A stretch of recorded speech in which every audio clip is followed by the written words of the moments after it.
What's going on? What's going on? What's going on? What's going on? What's going on, brothers? What's going on, brothers? It is another Friday night. It is Friday, February the 25th, 2022. We are at the end of the month. We are at the end of this traditional celebration of Black History Month. We only have a number of days left, and we'll be going into March. And tonight, my guys, we're going to end the month off on a good note. We're going to be serious tonight. We're going to try to be not too serious, and throw some lightheartedness in where we can. But tomorrow is a very, very important day. For tomorrow marks 10 years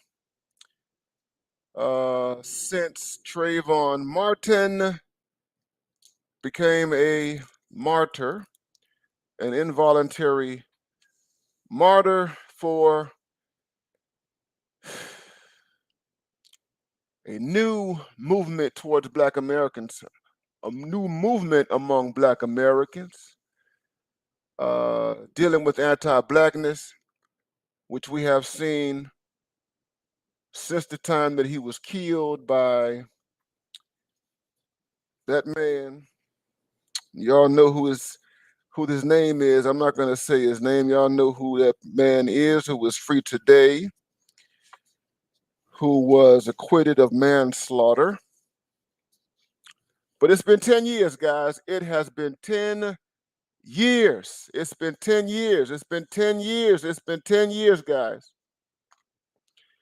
And we're going to reflect, man. We're going to reflect tonight. I have some heavy hitters coming in tonight. You all know what time it is. I've invited my scholarly brethren, my brothers with the superpowers, who are going to share with me and with you as we look back and we think about what's going on. And before I bring those guys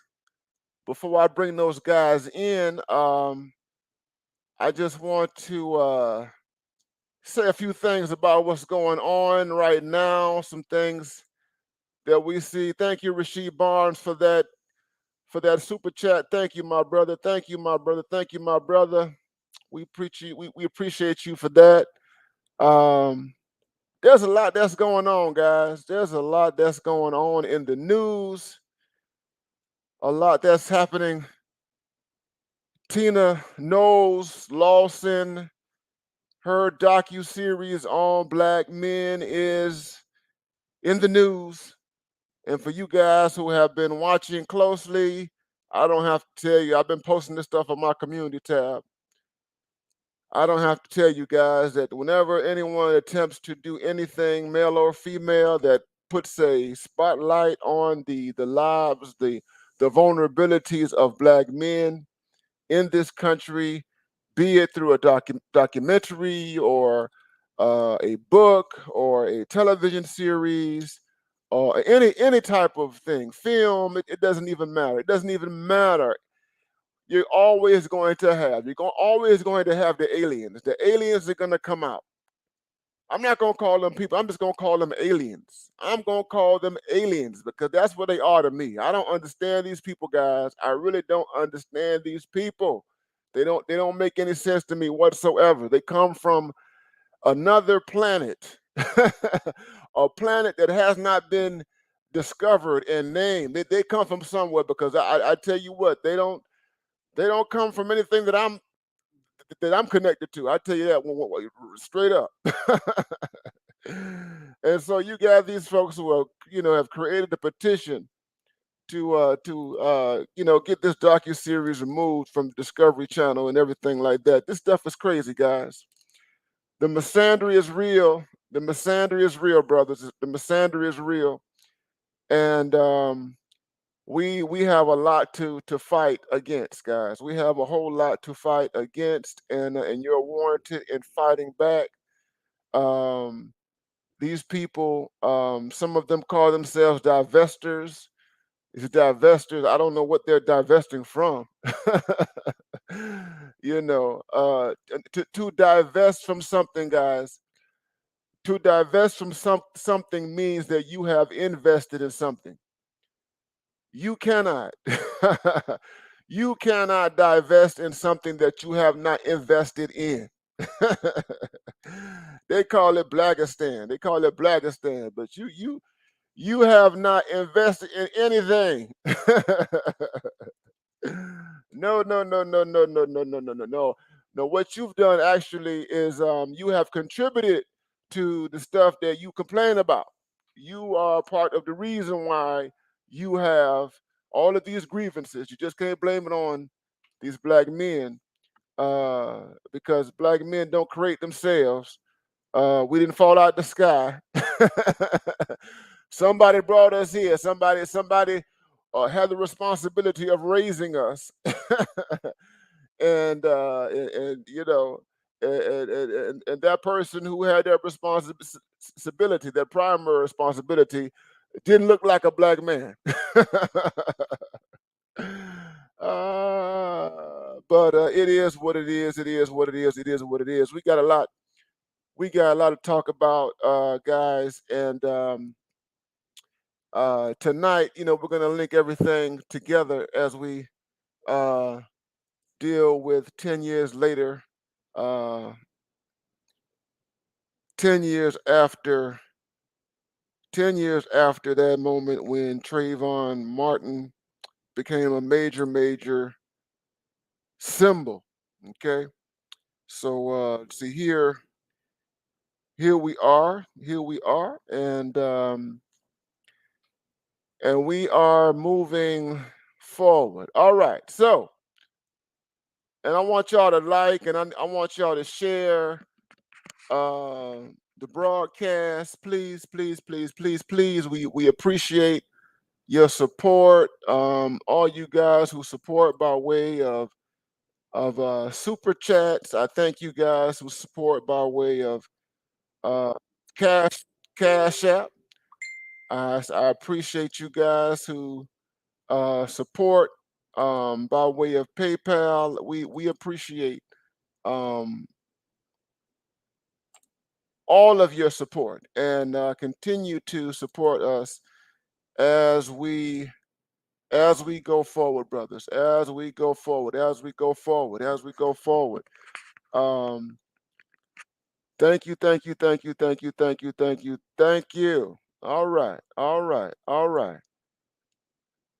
Good evening, good evening. Let me just go through a roll call as my illustrious team comes on through. Let me see who's in the building right now. I see John Jones in the house.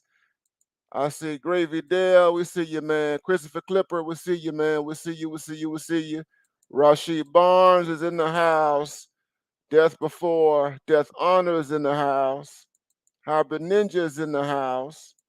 Timothy Harden is in the house. Tim Howard, what's going on? What's going on?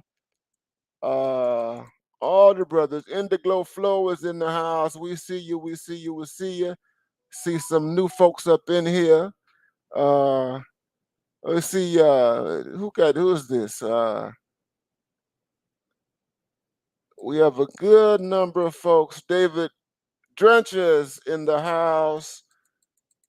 And I see we got Kisses from Afar that's here. We got Barry Little that is here. Barry Little that is here. So listen, guys, we're gonna go ahead and we're gonna start the show. We're gonna go ahead and get this thing going.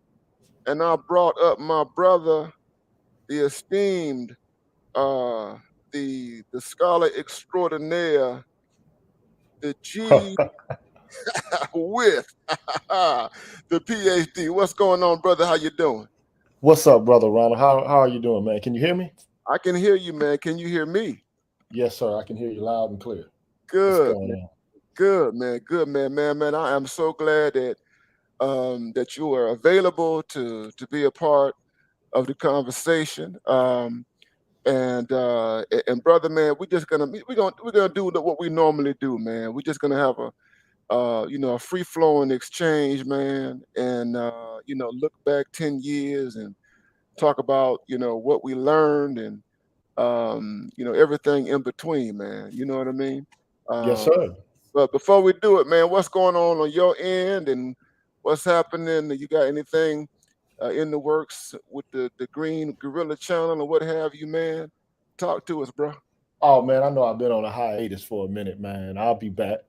Cool, cool. I just every now and then you got to reset your device, man. You got to I recalibrate. know that's right.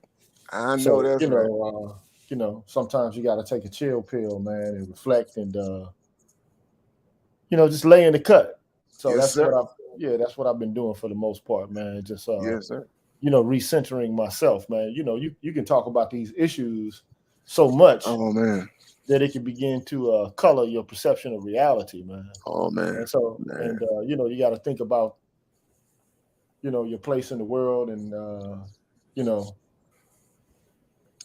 how you fit in, No, no, yeah, and yeah. Mm-hmm. you can't Mm-hmm. you can't be obsessed with any one thing. So this is part of what I do, man. I feel like even though my demeanor sometimes is harsh, I feel Yeah, like I'm yeah. doing social justice work. That's what I feel like I'm Absolutely. doing. And Absolutely. if black men are not written into or factored into the equation of social justice Mm-hmm. and are only perceived as being somehow miscarriers of Mm-hmm. justice themselves, if Mm-hmm. that's the only narrative that we have, then Mm-hmm. we got to scrap the whole notion of what social justice is actually about. There you go. It has to be discarded. And Yep. and, and if everybody else is playing identity politics and using us as scapegoats or as springboards Yeah. for their own advancement, then ultimately what that means is that we're used and treated as instruments and not as human beings, and that's just not Mm-hmm. acceptable. Yeah. I'm not. Yeah, that's unacceptable. So uh Mm-hmm. Mm-hmm. Absolutely. Absolutely. Absolutely. And we want to dive into all of that, man. And I think you're right. This stuff, this week has been very interesting with you know a lot of stuff happening, man. I didn't mention, I need to mention this. We had the situation with Dante Wright, and and how the police officer Kim Potter was sentenced to like 2 years. oh yeah, oh yeah, For killing that young man the way in which she did, a veteran officer.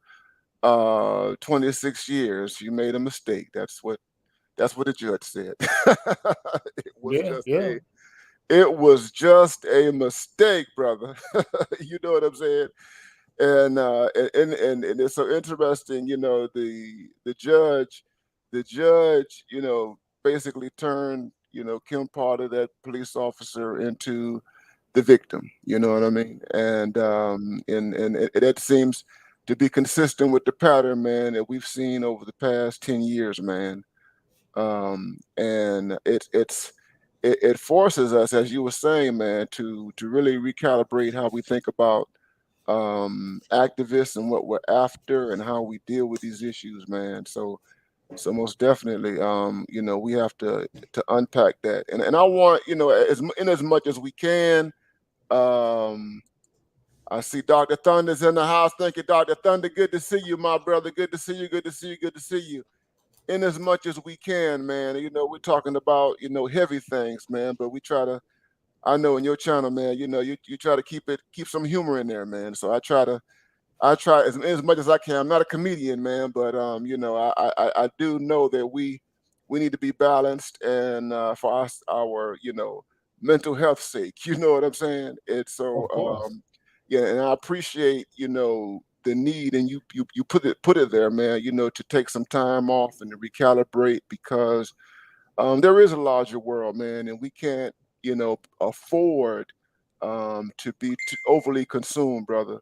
With the matters, man. Because we're talking about life and death, man. This stuff is it's depressing, man. It's exhausting. You know what I mean? And especially when know you have to contend with all those challenges. I'm calling it all the aliens, the people who constantly fighting against us and tearing stuff down. You know what I mean? And so that becomes exhaustion, man. But Yeah, let's yeah, yeah, man. Let's get into it, man. And what I want to do, man. It's been 10 years. It's hard. It's almost hard to fathom, man. It's crazy, man. 10 years has gone by so fast. You still with me, yeah. brother? Yeah, Yeah, I'm still with you. Can you hear me? I got you. Yeah, yeah. You got some microphone stuff going on. Um, Yeah, 10 mic, man. years. 10 years has passed, and hold on. My Got some. mic is still acting up, Got man. a little bit of static. Got a little bit of static, bro. Let me see something. Yeah, 10 years has gone by. We're gonna try this again. Got a little static, bro. Uh, I've been having with mic issues. got you. 10 years has passed. Uh, 10 years has passed, guys. All right, all right. Let's try it again. Okay. Anyway, um, Doc, you still there? You still with me? I'm trying to unmute your mic. You still with me? All right. He's gonna come in. All right, guys. So I'm going to can you hear me?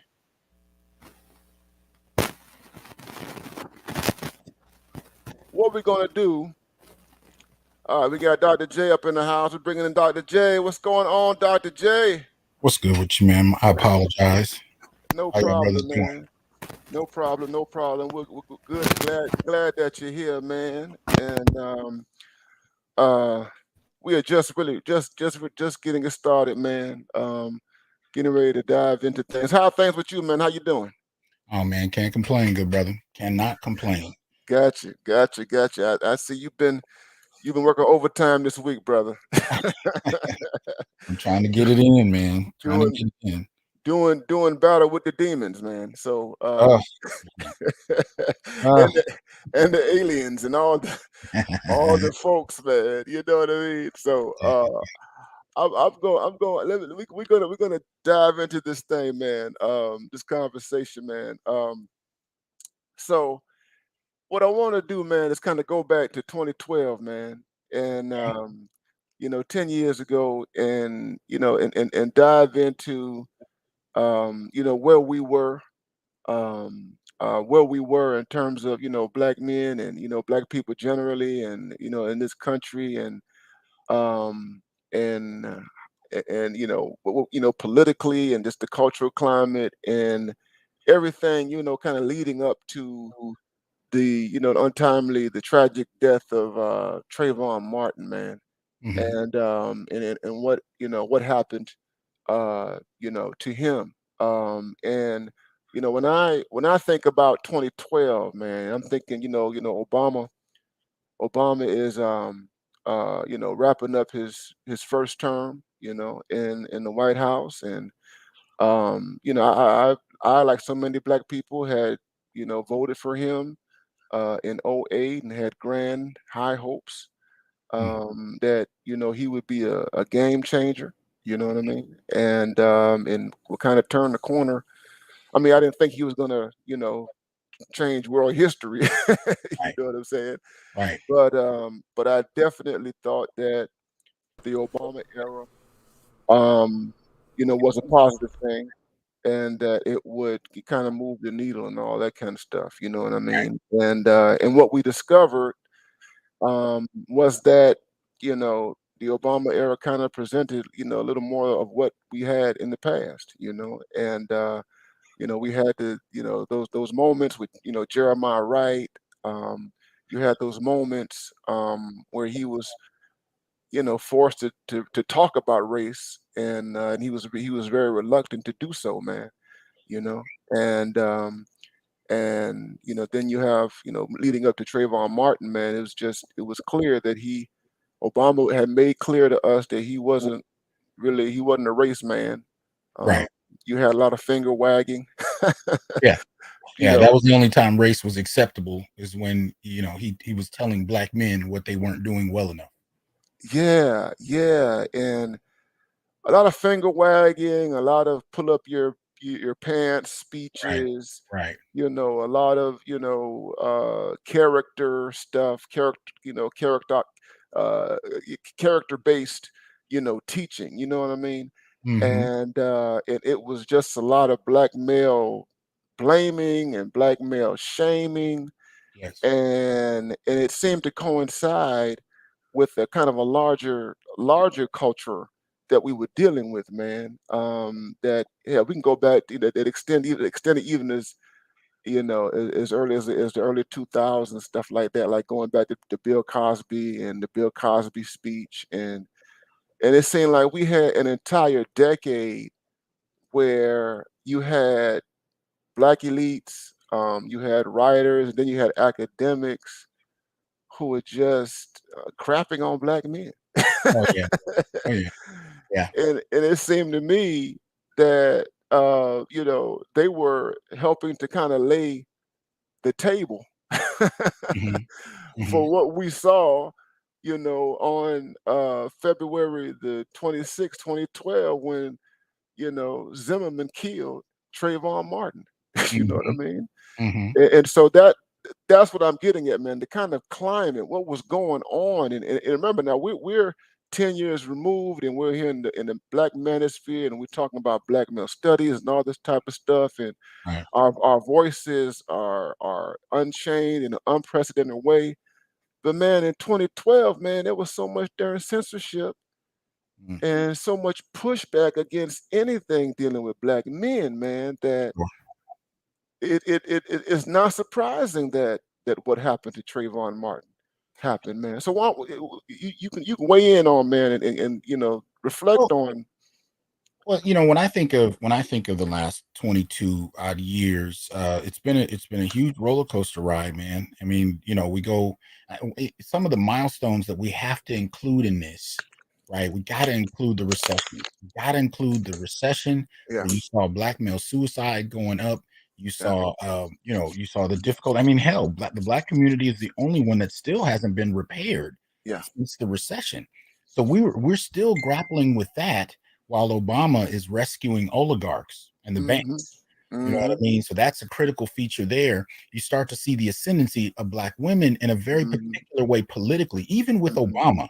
Mm-hmm. It was really black. Now, here's the thing. I've been saying this for years. Black women didn't really vote for Obama. They voted Mm-hmm. for Michelle by Mm-hmm. proxy, right? Because if you remember, a lot of them, when they were talking about who this Obama, because Obama kind of came out of nowhere for a lot of us. Mm-hmm. We were used to the Jesse Jackson presidential bids. Even Mm-hmm. what's the other brother who lost a lot of weight? His name escapes me right now. Al Sharpton. Yeah, we were used to Al the Sharpton Sharpton. runs where we Mm-hmm. knew they didn't have a snowball's chance in hell. Mm-hmm. Their job was really to complicate or at least their supposed job was to complicate the debates and include race on some level. We Mm-hmm. weren't used to seeing a black candidate that actually had a chance. Mm-hmm. You know what I mean? So when we started to really understand that there was a possibility here, even white America, when they started to really, the race was willowing down to him and Hillary, black women were talking about him. But the first Mm-hmm. question I kept hearing repeatedly asked was, who's he with? Who's his wife? Mm-hmm. Mm-hmm. Not what his politics necessarily were. He was a Democrat that was good enough for many, but who is his wife? And a lot of people were saying, well, it's probably one of them light brights. It's probably one of them white girls. That was the language that I remembered hearing. When they saw this dark-skinned woman, you know, there was elation, right? And then all of a sudden, Obama was the ticket, and even Oprah was coming out and upsetting her fan base, or you know, white female middle-aged fan base advocating for him. And so, you know, Obama gets into office, and we start to see a series of you know, kind of political kind of goings-ons that we didn't really even identify. That is kicked off in many ways with Trayvon, because that's the birth of BLM. And by the time we get to Michael Brown, you know, we start to see, you know, the flourish, you know, start to see BLM flourish in a very interesting way that only a few of us were really kind of, you know, raising an eyebrow about. Because I'll admit, when BLM first started, I thought it was just a new chant. Yeah. You know, because remember, people were doing die-ins. You know, and what was the other chant? There was another chant prior to Black Lives Matter that people were doing. You know, it was hands up, don't shoot. Absolutely, hands up. So when I started hearing people say Black Lives Matter, I just thought it was the evolution of the chant. I didn't know it was an organization. But then brothers under the table start slipping me, you know, stuff from Darren Seals, and it's like, okay, you know, I kind of had some similar feelings, but I didn't have any evidence, and I couldn't afford to go to Ferguson when it happened. But I'm watching on TV, and I'm seeing this whole kind of movement of college educated Black women going into Ferguson. And I'm just kind of like, okay, what is this? You know? And so all of these things are kind of happening, you know, and we're waiting for it to, you know, to kind of open up and make sense. Now, obviously, when we talk about BLM, you know, there's a lot that's kind of been revealed since then. That's really confirmed a lot of our suspicions in many ways. Although I'd be the first to say, as a student of the 60s and 70s, COINTELPRO was significant then. I don't doubt that formally or informally, it's still in play now. You know, and I do think the public is involved. I do think you have agents, be they, you know, enticed positively or negatively, meaning whether they're paid or whether they're blackmailed into doing what they're doing. I think all of those things are still happening. But at the same time, there's a level of misandry right now in the Black community that is so palpable. Oh my God. It's so palpable. And we've grown up with it. Yeah. We just learned that we were taught this is just what it is. This is just what it means to be Black. We learned to accept the misandry of being in the Black community, especially if you were raised in a single mother home, a predominantly female family. You heard it so often, it was just part of your reality. And when brothers started actually speaking up against it, many people's first reaction was to oppose it as anti-Black. Why are you critiquing these Black women? And so even to this day, you have Black women and feminists, most particularly Black feminists, I really should say, that are the first ones to say, well, why are these men attacking us? And it's like, no, they're responding to 40 years. 40 years. Of misandry. Now, that doesn't mean that's the beginning of the misandry, but that was the mark where misandry hit pop culture. You know, we start to talk about Black feminism. Gigi did an excellent breakdown. You know, I think it was a year and a half ago of the Combahee River Collective. I mean, you know, when you looked at that, when you looked at everything that came out of Oprah, I regard as the spigot for this obscure feminism in the academy, you know, became mainstream to the point where everyday women who'd never heard of bell hooks, who'd never heard of any of these, you know, formal Black feminists, are all of a sudden using Black feminist talking points. These kind of things all kind of came out at that time. So if you were a Gen Xer, you grew up with this misandry, and so by the time you hit your 40s and you start to hear about this thing called the manosphere, brothers are articulating frustrations that go back decades, and you have people dismissing it as, oh, you guys are just angry, oh, you just this, you just that. No, this is actually an early stage of an argument that many men have felt but didn't know how. Man, do you know how many 60 and 70-year-old brothers have reached out to me to say thank you? I didn't know how to say this. I noticed this as a child when my grandmother pulled a shotgun on my grandfather. And yet the only story about the Black family is the Mister from Color Purple is beating up, you know, but they didn't know how to articulate it. They didn't have the data. They didn't have the arguments. And so now you're seeing this kind of come to fruition. And to get back to your question about, you know, what we've seen since Trayvon, it really has been a kind of revealing of where a financed Black feminism via organized groups like BLM, where that actually takes us. Mm-hmm, mm-hmm. And we can Barry, continue. Yeah, go ahead. Barry Little, thank you for your super chat, and D Scott, thank you for your super chat as well. You guys like, share, and subscribe and everything. If you all want to donate, you can donate at Cash App $BMI, Cash App $BMI. I want to thank Jamon McLaren for that $5 Cash App. Thank you, sir. Thank you, sir. We've got none other than BGS IBMOR in the house to be a part of this conversation. How you doing, sir? I'm honored. My three favorite PhDs, man. My teachers are here. Not that guy. That guy here. Uh-oh. Good, good, good. I see you out there doing battle. You're talking about Moynihan and dealing with the Oh other man. trolls, the Negroes who herd cats. The cat herders. The cat herder. I'm gonna get a T-shirt called the official cat herder. Taking Man. on Uncle Ruckus. Uncle Ruckus. God damn, boy. Boy, I tell you, boy, I tell you. So listen, Gigi, man, you weigh in, man. What I want you to do, and then BGS, you please, you come on in here, man.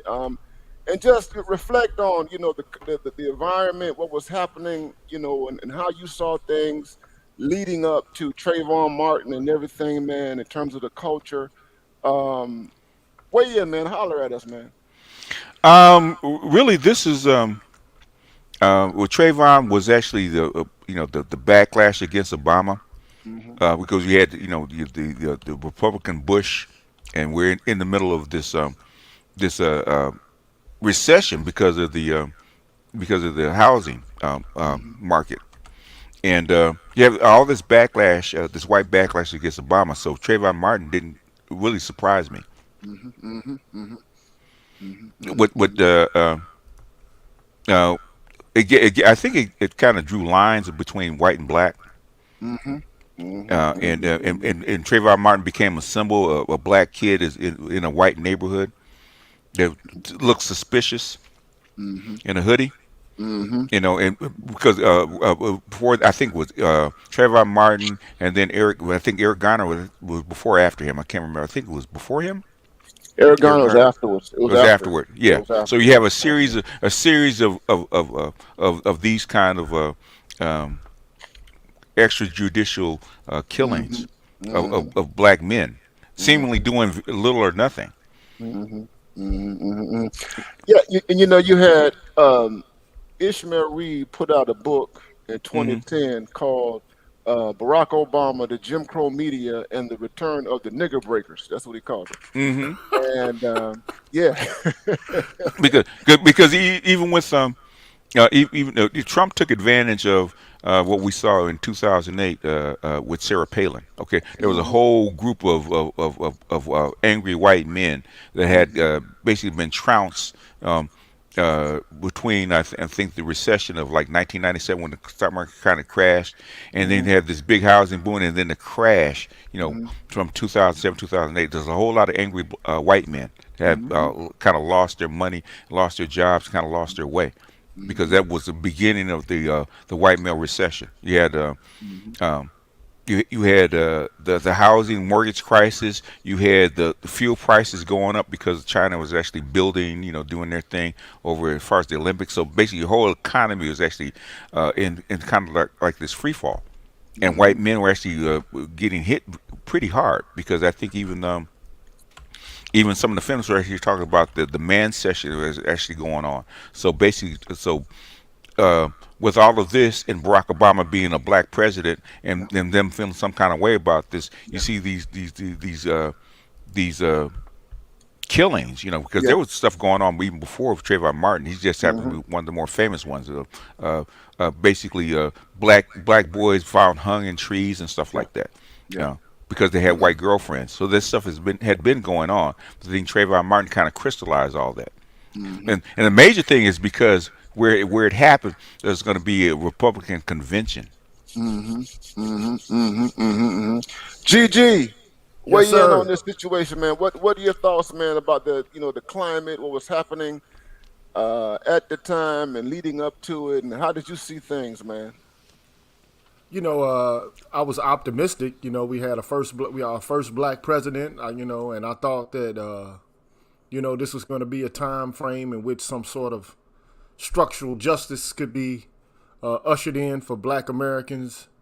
And ultimately, what we ended up getting was Barack Obama arguing that he wasn't just the president of black America, but he was the president of the entirety of America. And from that point, it was understandable that, this guy was not going to be someone who was going to spearhead or push the line related to the historical injustices that took place in America. I knew then that, what I expected was not going to, come to fruition in relation to, dealing with those structural issues. But, it also was a time, as both Dr. Johnson and BGS mentioned, it was a time in which you knew that white people were openly hostile about Barack being the president of the United States. I mean, I remember seeing bumper stickers in Missouri that said, "Not my president." So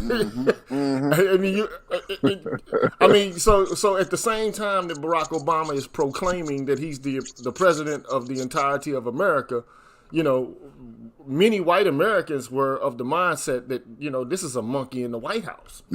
Oh, yeah, yeah. The fact they had cartoons of him being a monkey in the White House. Of course, yeah. So it was a time where I thought that some measures of justice were going to be pushed forward related to black men and the high incarceration rate, and some of that did come to fruition. I mean, during the time that Barack was president, some of the draconian measures of punishment were dialed back a bit. However,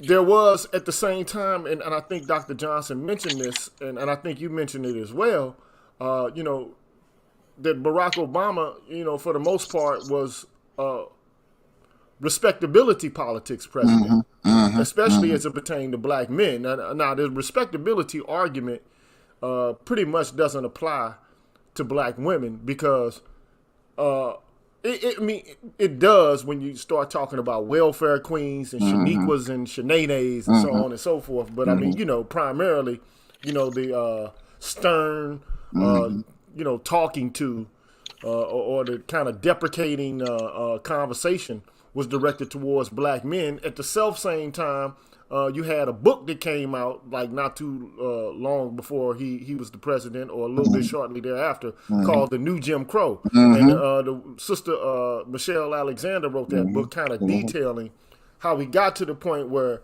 you got more black men in jail in the United States than you have women in jail or in prisons in the entirety of the world. So, so you knew that there was something awry with the relationship between black men and the criminal justice system in America, and the people who enforce the laws and the people who, mete out judgment or who adjudicate, punishment for us. So all of that was taking place. You had the new Jim Crow, you had a new black president, you had, this politics of respectability that was in the air. You had this white backlash. You could see the tensions were uneasy. And so, and then all of a sudden you get Trayvon Martin, and that, that upset us. You get Mike Brown, that upset us. And then you get Ferguson. And I was there, bro. I'm from St. Louis, and I was living in St. Louis at the time. And so, all I know is, here you got a rebellion taking place. Some people will refer to it as a riot. I would like to, talk about it in more benevolent terms. I consider it to be a rebellion. I mean, you got, especially in the city of St. Louis or in the counties that surround St. Louis, man, you had police forces in small municipalities who were going out of their way to basically terrorize and to exploit and to, make a profit off black people's misfortune. So it was only, a matter of time before black people began to, especially in that area, began to, to perform some sort of resistance. So, I mean, all of this stuff was taking place, man, around the time frame where Trayvon Martin got killed. And, I can't forget Mike Brown. But there's so many other men that, are never named or never thought of, that never enter into your consciousness. Because it's just par for the course, man. It's just how we get treated and handled by the system. And but at least some awareness was being brought to the forefront related to our interactions with the system and the kind of injustices we faced. But man, I mean, that was then what I was thinking. But now, my God, bro. Yeah. a little inside baseball, right? I used to be on a internet broadcast with a friend of mine, right? And we actually talked to the people in that area from where Trayvon was actually from. We actually told them to actually protest the Republican convention to get justice for him. 'Cause they weren't going to take him to trial at all. They actually forced them to actually take them to trial because the Republicans, they had to do it. But otherwise, they said, "Get your hoodies out and show up at the convention." So we actually talked to them actually before. Said, don't sleep on this, because they said, "What should we do?" I said, "Get your folks together, go to the convention, and actually wear your hoodies." I said, "They will actually take this, put this dude on trial," and they did. So that's a little inside baseball. We actually talked to the people in the area. Thank you, Back in Kareem 2012. Austin. Kareem Austin, thank you for that super chat. But let me ask you, ask you guys this. So when that event did happen, Mm-hmm. it seemed to me that a new chapter was opening up, at least Mm-hmm. at the time.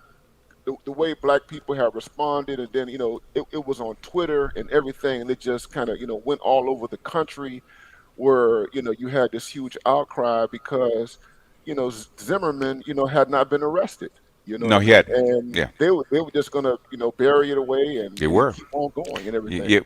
Where was the Republican National Convention in 2012? Hmm. Orlando, Orlando, right right? down the Yeah, street. right down the street. And we told them, show up with your hoodies and your signs at the Republican Convention in Orlando, right down the street. They had to do something.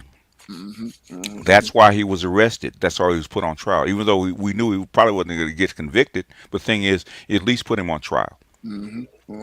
And they actually said, we might not do it. I said, if you don't do it, he's never going to go to trial. Hmm. It'll get buried. Hmm. Hmm. And Hmm. and and they threatened to actually protest. They got NBA basketball players to start wearing the hoodies Hmm. and Hmm. actually Hmm. they had a national protest for Trayvon Martin. That's the only reason Zimmerman actually went to trial. That's it. Otherwise he'd just been buried, and nothing would have been thought of. And then after that, then you have Eric Garner and Mike Brown and so on and so forth. But the thing is, Hmm. Trayvon was actually one that actually started it. Hmm. Well, Hmm. Trayvon in many ways was the contemporary Emmett Till. Hmm. Yes, he And was. this during Obama's reign, you actually had this argument that was coming out of the right that racism didn't exist anymore, and the evidence of Hmm. that was a black president. So Hmm. to have a Trayvon, Yeah. mirrored what had taken place with Emmett Till and was evidence that racism still exists. So you had that. But the thing that I found interesting about that Mm-hmm. was that when he died, it was announced, it was in the news for a second, and then Hmm. it disappeared. And it was everyday people texting Hmm. each other, Yeah. using Twitter, using Yeah. Facebook, and they forced the media to Hmm. turn. I don't know who's rubbing something in the mic, but we might have to mute our mics in between. But anyway, they everyday people forced folks to bring the Trayvon issue back, and then forced the media to do it. So it almost went away. It almost Hmm. disappeared Hmm. until everyday people did it. Hmm. You Hmm. also got to remember what else is going on, right? The color revolutions, right? The Arab Spring, Occupy Hmm. Wall Street, Yeah. Yeah. Yeah. even before that. Yeah. So all this stuff was actually buzzing around at the same time. Yeah, yeah, yeah, and it seemed to me because at that time I'm thinking, oh wow, we are opening up something.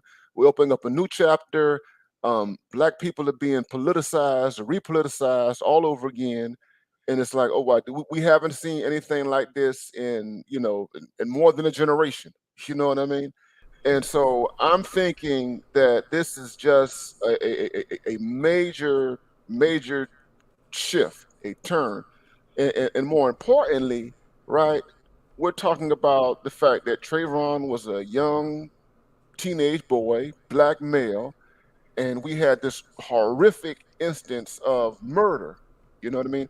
And it just challenged all of those ideas, not just from the conservatives that we live in a post-racial society, but it also challenged all the stuff that was in academia and in popular culture about black male privilege and about black men having all these advantages. And Dr. Jed talked about this. We've done enough to talk about and entertain the condition of black men. We need to move on and talk about some other things. And it seemed to me that Trayvon Martin was the moment and the catalyst that kind of opened up, a number of windows in terms of politics and for talking about what we're talking about right now. You know what I mean? In the black manosphere. Let me read something that Michelle Alexander wrote in the aftermath of the verdict, the Zimmerman verdict. And this was a Time magazine, and here's what she said. She said one of the reasons that Trayvon Martin's tragic death resonated so powerfully with millions of people of color, black and brown men in particular, is that it was one of those rare situations in this society, in this so-called era of color blindness, when suddenly the curtain was pulled back. All the usual rationalizations for routinely treating young black men as problems and up to no good were stripped away. There was just a teenager on the phone with a girl carrying a bag of Skittles and iced tea, and he was viewed for no logical reason as scary, out of place, on drugs, someone who needs to be confronted, interrogated, and put in his place. So Michelle Alexander and Gigi had mentioned it earlier. I mean, it seemed like this the elephant that was in the room, that is black males, was finally it finally had a light shone on it. Okay. Oh yeah, yeah. We could no longer ignore it. Gigi, weigh in, man. Man, that was what my sentiment was. I mean, so Michelle Alexander comes out with this book. A lot of attention is drawn on black men, and then you get these incidents where you see black men either being killed by police or extrajudicially by block captains or neighborhood watch captains, and then you see that there is no color blindness like we perceived it as being. I mean, it's business as usual. I mean, this narrative that black men are scary, they're savages, they're super predators. These issues were being highlighted. But the problem is, as soon as these movements got underway, they were co-opted and the bait and switch began. Mm-hmm. And then it became about the very people who are supposed to be, highlighting justice issues related to black people, particularly black men. The narratives about black men being brutes was kicked in all over again. So it just seems like the very time at which issues related to black men and their unique positionality in American culture were being highlighted, somebody got upset. The necro envy set in. Mm-hmm. The envy about death and oppression and identity politics and recognition all came to fruition. And then, it became all about, what the academy and what, diversity specialists said the issues really were actually about. It was about, the intersectional person, the person who isn't seen, the person who's rendered invisible. Forget the people who are dying. Forget the people who are being incarcerated. Mm-hmm. It's about, a small subset of people who are brutal and savage and engage in DV and sexual assault and so on and so forth. So forget about the fact that you had damn near 1/3 of the black male population subjected to the criminal justice system for mostly non-violent crimes that everybody in America commits, including Harvard professors and Yale professors. I mean, Brown professors, and people on Wall Street. And this is the issue that I want to talk to the Black Manosphere about, because we continuously have these conversations about Pookie and Ray Ray and them. Yeah. And the kind of nefarious activities that these guys are involved or engaged in. But the reality is, like most of the black men who were incarcerated during the era of mass incarceration, it's been dialed back a bit, but not nearly enough. But the point is, most of these people were convicted for drug offenses that most everybody in America commits. Everyone from every social economic class. And I think that, Michelle Alexander's book was great in pointing that out, but you don't hear anything about Michelle Alexander anymore, do you? No. You don't hear, you hear nothing about her anymore. Yeah, no. And she was the it girl at the time. Her scholarship seemed promising to me. Yeah. But then it got dialed back, it got rolled back in favor of intersectional politics. Because oh my God, the limelight about black men being killed, or being incarcerated or being homeless is too much to bear for a certain subset of the black population. They just can't because ultimately that narrative that allows for or that permits us to be killed wantonly without remorse is the same narrative that these people are pushing. And I think when you deal with Michelle Alexander or Becky Pettit, who wrote Invisible Men, when you deal with those kind of researchers, the reason I think one of the reasons they get pushed back to the back is they rely on empirical data. And when you start, foregrounding scholars that rely on empirical data, you can't push whatever narrative you feel like pushing because it's got to be data driven. That's one of the problems with intersectional feminism. It not only does it not rely on empirical data, it avoids it. The only time you hear it is when it's sprinkled in, only when it's extremely useful to the argument. But much of the argument carried avoids data altogether. The reason is the more you use, the more you have to come to terms with black men at the bottom in such a dramatic way, at least in terms of the various issues that we foreground, the issues we think are most important. Black men find themselves at the bottom of, and you can't push one segment of the community forward the way you want to if the data keeps saying, nope, you got to deal with the other demographic that you're trying to hide in the background. And I think that's why women like Michelle Alexander's research got pushed to the back, because there's nowhere to take that if you're only interested in kind of focusing on, say, black women and girls. It doesn't work when you use Michelle Alexander's method. We've got 106 people watching. Thank you for being here. Please like, please share, subscribe. Thank you. Great Expectations for that super chat. Thank you, my brother. Thank you, my brother. Thank you. Thank you, Great Nine, for that.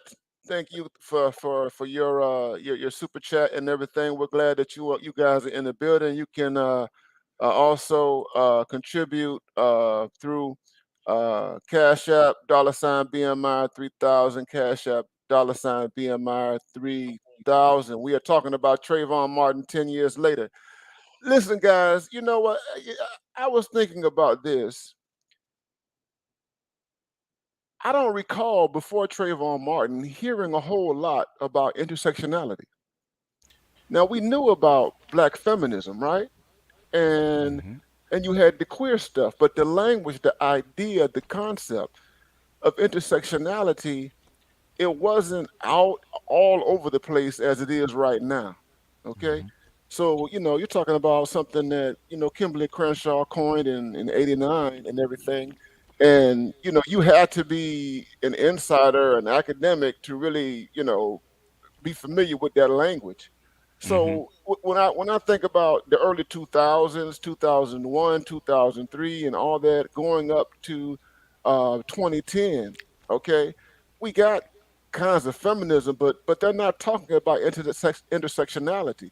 But what happens is that intersectionality becomes popular after Trayvon, okay, or Hmm. with and Yes. after Trayvon. Yes. Let me ask you this, Dr. Neal. Did the Dear Colleague letter have anything to actually do with promoting that kind of thought? I think some of it did. I think some of it did. Uh, With the Me Too and the sex with the the sexual harassment and all that kind of stuff, where they actually putting men on trial, did that have any kind of effect on intersectionality, feminism? to the degree that you have black women who black and what they call brown women Hmm. who were also pushing it, who saw themselves in that dear colleague letter, and also yeah, remember, I mean, Hmm. Obama got a lot of support from Yeah, you did. the feminist majority. Yeah. Okay, I mean, now the National Organization of Women, I mean, they lobbied, I mean, they were on him hard. Oh Okay. yeah. Well, Penny Pritzker and those of that ilk, um, they donated a whole hell of a lot of money to his campaign. Yeah. In fact, Michelle Obama had to put them in check at one. I think you remember this, where she had to actually come off the mic for a second and put these chicks in check because they thought that Obama wasn't moving fast enough to help them. Hmm, hmm, hmm, But hmm. where I think a lot of the intersectionality reached, the mainstream is through a lot of these or activist organizations, black female led activist organizations. Because here's the thing, if you were in the academy, you've been hearing about it. It wasn't. Hmm. Yeah. I was an assistant dean at the Hmm. Claremont colleges since Hmm. about 2000 or so, little after 2000. I was a graduate student there as well, and I Hmm. that was when I'd been introduced to the concept before that, but that was the first time I started to see young black women rallying around the concept on college campuses. Hmm. Didn't really see it leave college campuses to any great degree until I started to see these organizations pulling up after, right around after Trayvon, and of course reaching, a new kind of level with Michael Brown. Then I started to hear it, in that. And so that's one of the first times I really started to ponder on the impact of ideas, because again, the same generation that I saw coming into college, Hmm. high school, college era, being introduced to these ideas, it's them and their daughters. And by Hmm. the time you get to 2015 and 2016, where you start to see this stuff on the street, you start to see, this kind of rise of black LGBT activism right alongside with black feminist activism, all rallying under this idea of intersectionality. And so that kind of evolution of it, that kind of out of the academy and into the streets kind of dynamic of it, that's where I really saw it hit, hit the road in that respect. And I actually had a chance to sit in on some BLM meetings, and I would hear Hmm. it just used so commonly. I was like, this is Hmm. really strange. I hadn't seen it used that commonly, except on a college campus. Hmm. That Hmm. to me was how I saw it get out. Let me ask you this, Dr. Johnson. When did intersectionality actually start? White women actually started embracing that, because see a whole lot of white women are actually embracing this ideology right now. LGBTQ, Latinas, and white women. When did Right. that start? I can't say the exact moment it started, but I can say, it seemed to dovetail with when white women had appropriated Me Too, right? Because we all Hmm. know Me Too. Dear colleague, yeah. Hmm. Yeah, they appropriated it and kind of took it on from there. And matter of fact, if you didn't know any better, you thought white women created Me Too. But I saw Hmm. that kind of happening roughly around the same time. But like I said, it wasn't until you hit the BLM era that I really just saw it all, guns blazing, and the degree to which, now the earliest, formation of intersectionality as an idea argued that black men were just under black women in terms of who was most oppressed, except that they were privileged by their gender. That was Hmm. the original intersectional idea, that we were privileged by gender, but we were oppressed along all the other axes that black women were, except for that. And so that was the earliest stage of it, and it evolved from there.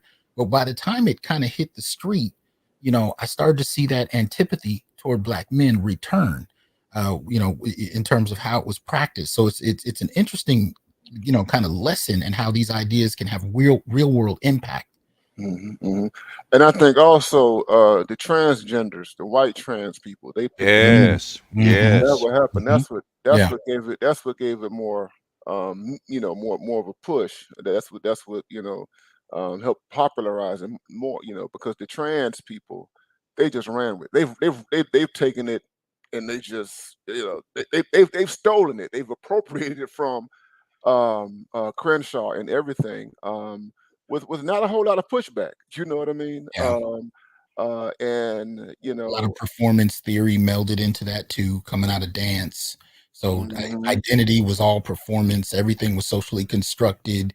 Everything was fluid. There really wasn't any meaning. And the relativity kind of took over, social relativity. All of these ideas melded in ways that could be used and were weaponized and politicized, in a very particular way. The strangest part of it, though, was there was a base assumption that this would all be targeted at white supremacy, but it was interesting to see how much of it was targeted at Black men. Thank you for that, and Mr. Tolbert, that $10 super chat, and thank you also Indigo Flow for your super chat as well.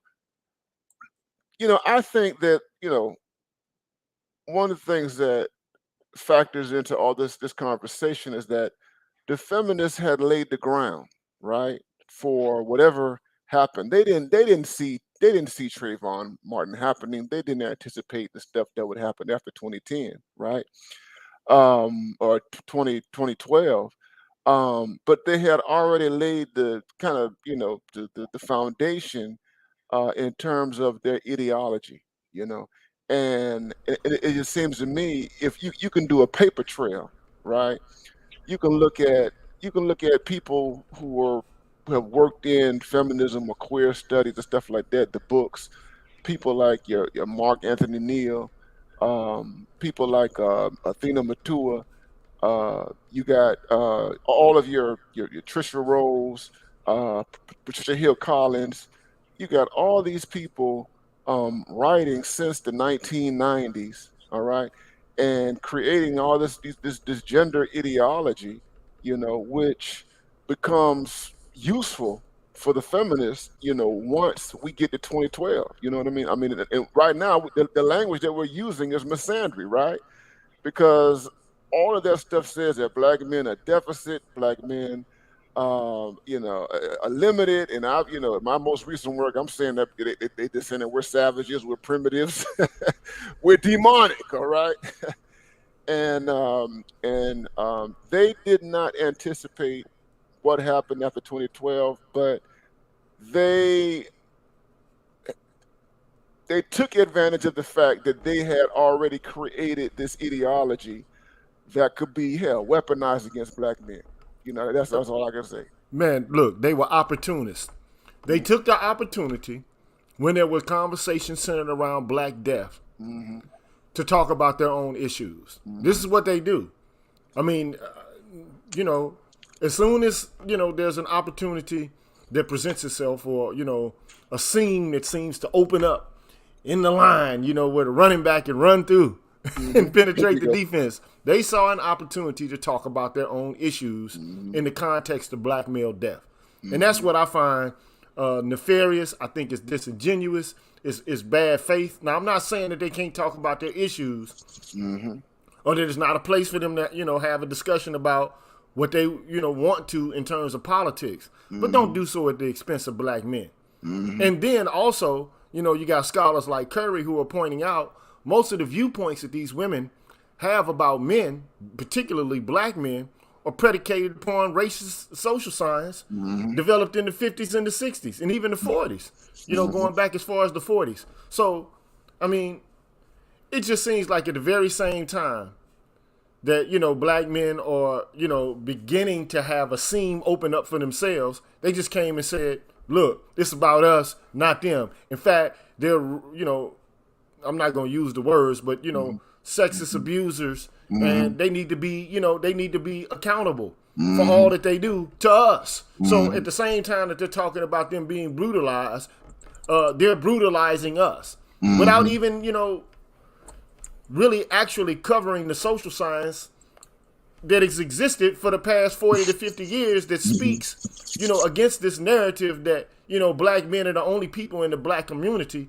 that are engaged in acts that are pathological. That's my problem with their whole, theorization and heuristic. Is that, it just basically, it pins the tail on black men and basically absolves them of any culpability or responsibility for the very actions that they seem to be decrying. I mean, you can't be against DV, but at the same time, you initiate DV more than any other demographic. You can't call black men, problematic in relation to women and children when you got women who are committing most of the acts of violence in the community against children, and killing children, and who are the most vulnerable group in the black community. How can you decry violence when your demographic is also involved in it? And then just say, well, we need to deal with them and the patriarchy and the sexism and, the domination and the oppression from us, but then not do introspection and look and see some of the, the errors of your own ways for your own demographic. That's what I find, disingenuous, but it was a moment, a failed moment for us.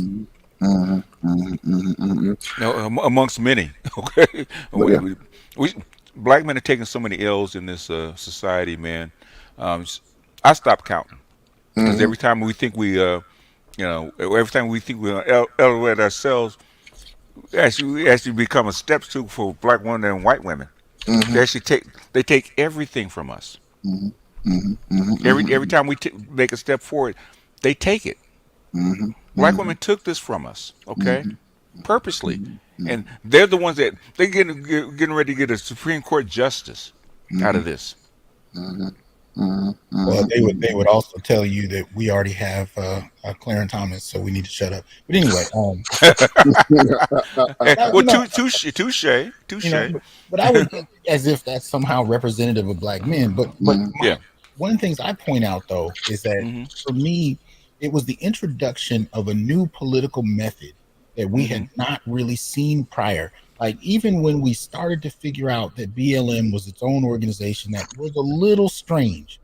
One of the things we weren't really familiar with was seeing black feminists use black male death in the public eye that brazenly, and then bait and switch the conversation to other issues. This is why, I keep pointing out, I found one of those early articles that covered the speeches the three founders made very early on, where they said unapologetically BLM is for black women.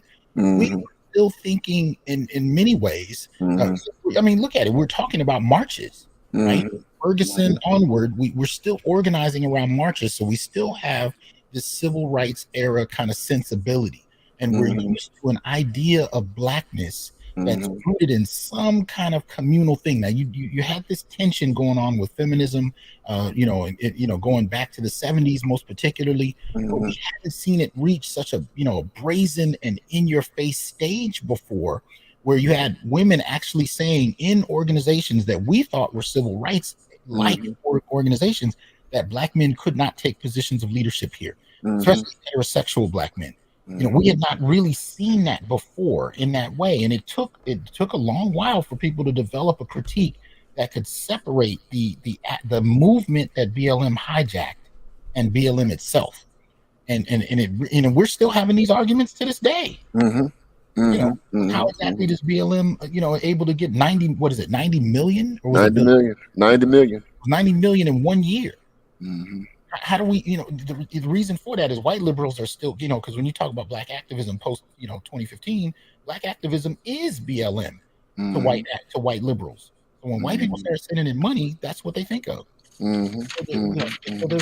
there are all kinds of movements and organizations that don't get a dime, especially when you look at the parents, especially the men of some of these slain brothers, like Michael Brown's father.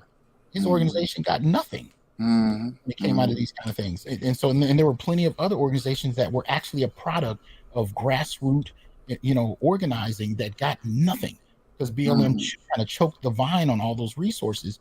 But at the end of the day, to see them openly take that money and talk about only financing BLM chapters led by women or LGBT, and then focus on issues pertaining to them. So they're going to set up, housing support for trans folk in Texas, and you're like, well, what the hell does that have to do? I mean, it's not that that's inherently bad, but how exactly is that the only thing you're going to talk about when these mostly heterosexual brothers are still being shot down in the street? And the whole reason you have that money is because of those brothers. How does that work? We really weren't familiar with that bait and switch, and so it's still something we're arguing about to this day. And it seems, we've in recent days we've learned more about, I call them the Three Stooges, right? You got Patrice Cullors, you got Elisa Garza, and the other one, Opal Tompe, and none of these women are part of the the BLM global network. They have all resigned. They have nothing to do with the organization right now, and from what I've seen in the news, BGS in California, they are being audited by the state and everything, and they're unable to raise money now until they get their paperwork straight. They're supposed to be under a 501c3 status as an organization, and they're just in financial shambles. So one of the things that we have learned, here's the thing, apart from the kind of opportunistic, exploitive nature of what they've done, is that their theories of leadership have proven to be bogus. Their theories of leadership have demonstrated that the traditions that they have criticized had more bite, had more viability than the stuff that they tried to replace them with. That is, they were, one of the critiques of, that the intersectionalists had of the past, was that we had, you had charismatic leaders and you had these hierarchical organizations, and they would talk about people like Ella Baker, and we need to have a leaderless movement. We don't need to have a central figure. We don't need to have organization. We don't need to have any type of checks and balances. Everybody is a leader.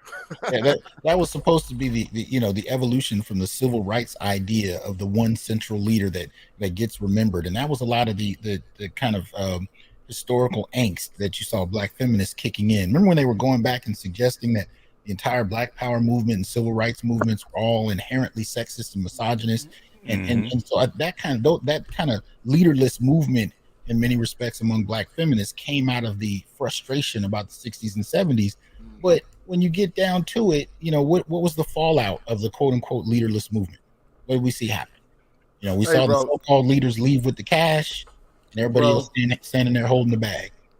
Look, let me just say this, man. Like, okay, BGS talked about it, but it's like the Occupy Wall Street movement, another movement that was occurring, contemporaneously. It was leaderless, this amorphous, leaderless kind of model for activism. It didn't work then, and it didn't work in the case of BLM. But look, let's not just be naive. These women want to be leaders. They want to be at the forefront. They want to be in front of the camera.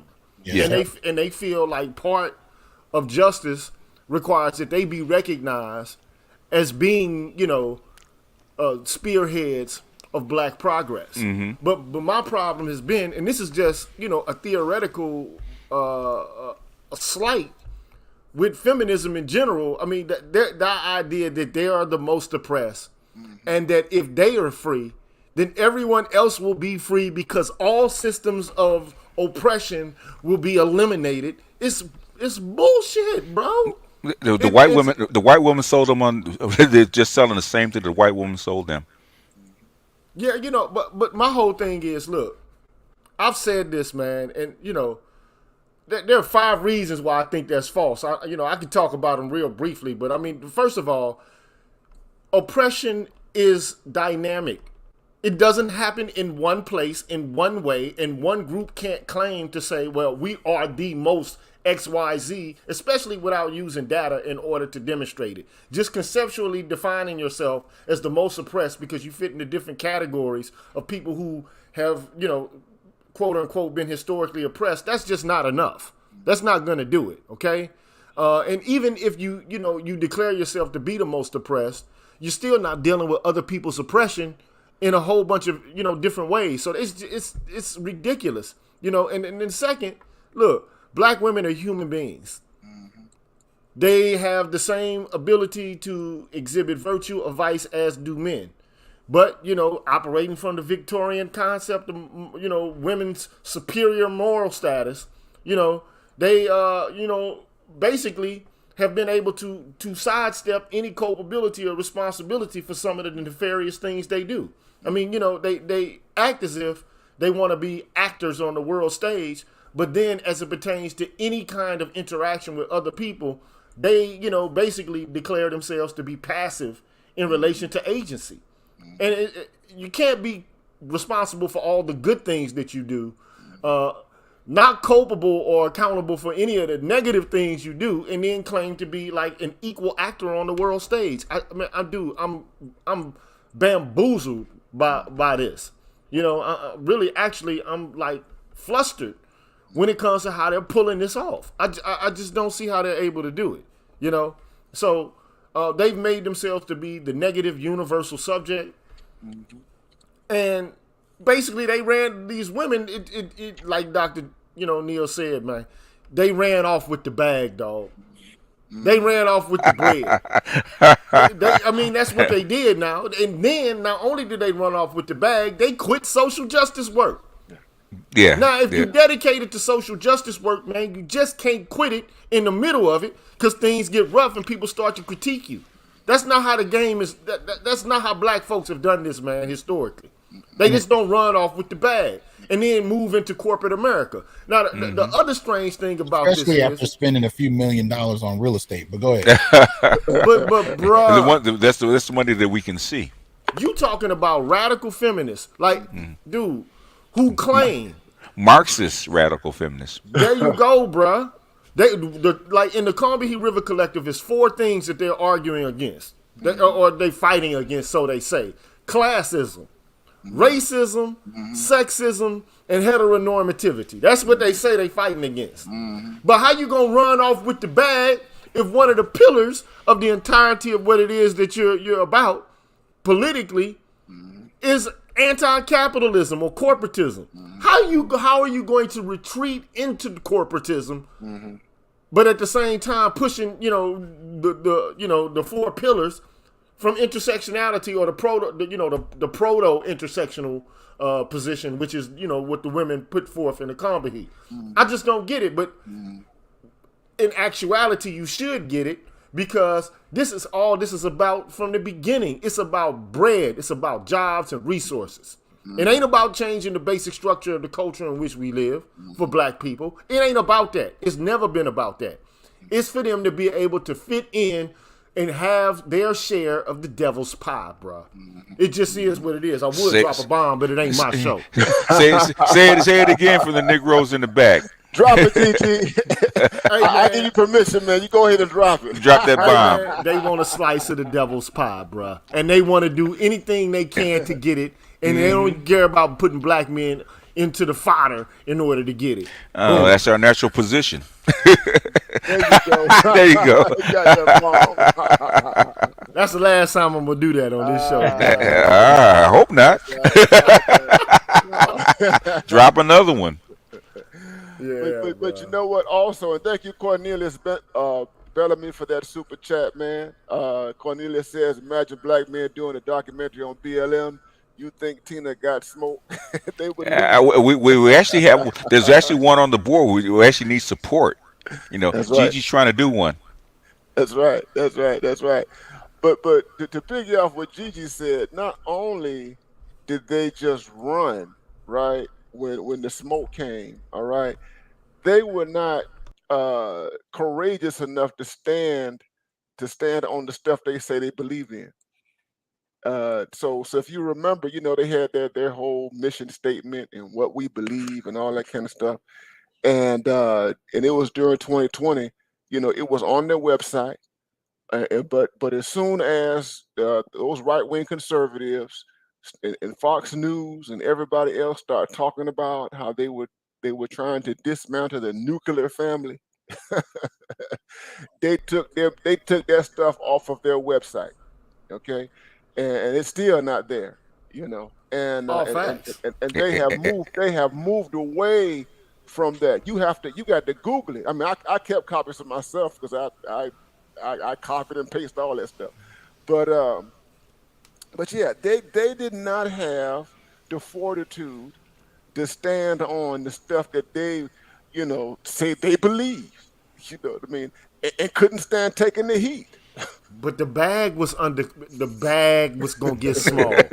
See, look, let's just be frank about this, bro. And look, I do a lot of humor, okay, and sometimes I'm a little bit over the top in how I present, the information that I do, and it's put some people off. But whatever, man. I'm doing what I do in order to try to hold the attention of black men so that they can be informed. But ultimately, bro, when Donald Trump came out with that executive order on race and sex stereotyping, that's when they yanked that down because they knew the money was going to be under threat. The bag. They couldn't do those things because they were going out doing, like conferences and, seminars, and they were getting paid by the federal government. And then white people, Donald Trump particularly, I call it the Malleus Maleficarum. The witch's hammer. He laid it down. He said, no, you will not go around. And ultimately what ended up happening is, and unfortunately, what ended up happening is now you can't even really talk about race or make white people feel guilty for colonialism or slavery anymore. That's the byproduct of this. Yes. And it's unfortunate. So now you're having all these conversations about critical race theory, which, by the way, was ushered in by people like Richard Delgado, Gene Stephanchik, Derek Bell, and even like Kimberly Crenshaw or whatever the case may be, who coined the phrase, critical race theory. But the point is, look, we can't even talk about race anymore. No, Trump did that to actually kill the 1619 Project. He did not want those talking points to actually be put into schools. So he tried to, he couldn't figure out how to do it, so he tied critical race theory to the 1619 Project. That's like Michelle Alexander's book got squashed because he got squashed underneath all that critical race theory talk. And look, I believe that critical race theory, to some degree, is an exposition into the real history of America. It is. Without all of the romanticism that you get from typical, like covering of the events and holidays, that white people have. I mean, like, first of all, let's talk about whiteness. Like, whiteness didn't exist until after Bacon's Rebellion. Like, I mean, even Michelle Alexander's book has critical race theory interwoven into it. But like, whiteness didn't exist until blackness existed, or anti-blackness existed. And that was the only reason for it. Like, in prior to that time, you had Brits and Scots and Portuguese and Spaniards, and you had the Germanic tribes. But then all of a sudden, they become white overnight. You become black overnight. And then there's this division, metaphysical and moral division between different, phenotypes of people. And you got to tell the truth, man. Like, I was talking to some white dude the other day, man. I was like, look, because, I live in Texas now. And he was talking about how Texas is the only state that has the legal right to secede from the Union. I'm like, first of all, that's a bunch of bullshit. It is. That's not true. You do not have the ability to secede from the Union. Okay? And the time that you did was that was the inception of the Confederacy. And what happened after that? You had the Civil War. And even like a conservative like Scalia, it's like one of the things that you cannot deny that came out of the end of the Civil War was that no state has a right to secede from the Union. So all that secession talk is a bunch of nonsense. to begin with. I mean, but more to the point. First of all, Texas used to be part of Mexico, bruh. It was. This is a fact, man. Texas was part of Mexico. And one of the reasons that you got, like, you know, all these so-called Mexicans in Texas is because, look, Mexicans are mestizos, bruh. And I don't know if you know what a mestizo is, but it's a half-breed between European Spaniards and the Native American population, man. Yeah. Yep, it is. Yep. So how can you run into a people's territory, take it by fraud and force and disease, all right, set up artificial borders, and then say, you can't come into my territory after you just ran through theirs? Yeah, well, they tried to take the whole country of Mexico. They didn't want to stop at Texas, except Montezuma's revenge actually stopped them. They had so many white people die that from the climate they had to recede because they actually bombarded Mexico City, and it was in the 1840s. So they were already down in Mexico City, bombarding the whole town, the whole city. If it wasn't for disease, they would have actually taken the whole country. So they didn't want to stop there. They wanted slaves and cotton and slavery actually making them so much money. They wanted to make the whole country a slave country. That's 80% of the wealth was actually coming out of the South, from slaves. They didn't want to give that up. They actually wanted to expand all that. That's why they wanted Texas and New Mexico and the whole country of Mexico. They wanted to make the whole slave territory. That's what they wanted. Yeah, Great I-9 just, you know, talking about Gaspar Yanga. You know what I'm saying? Like, look, at the end of the day, bro, America needs to be able to tell the truth about its history.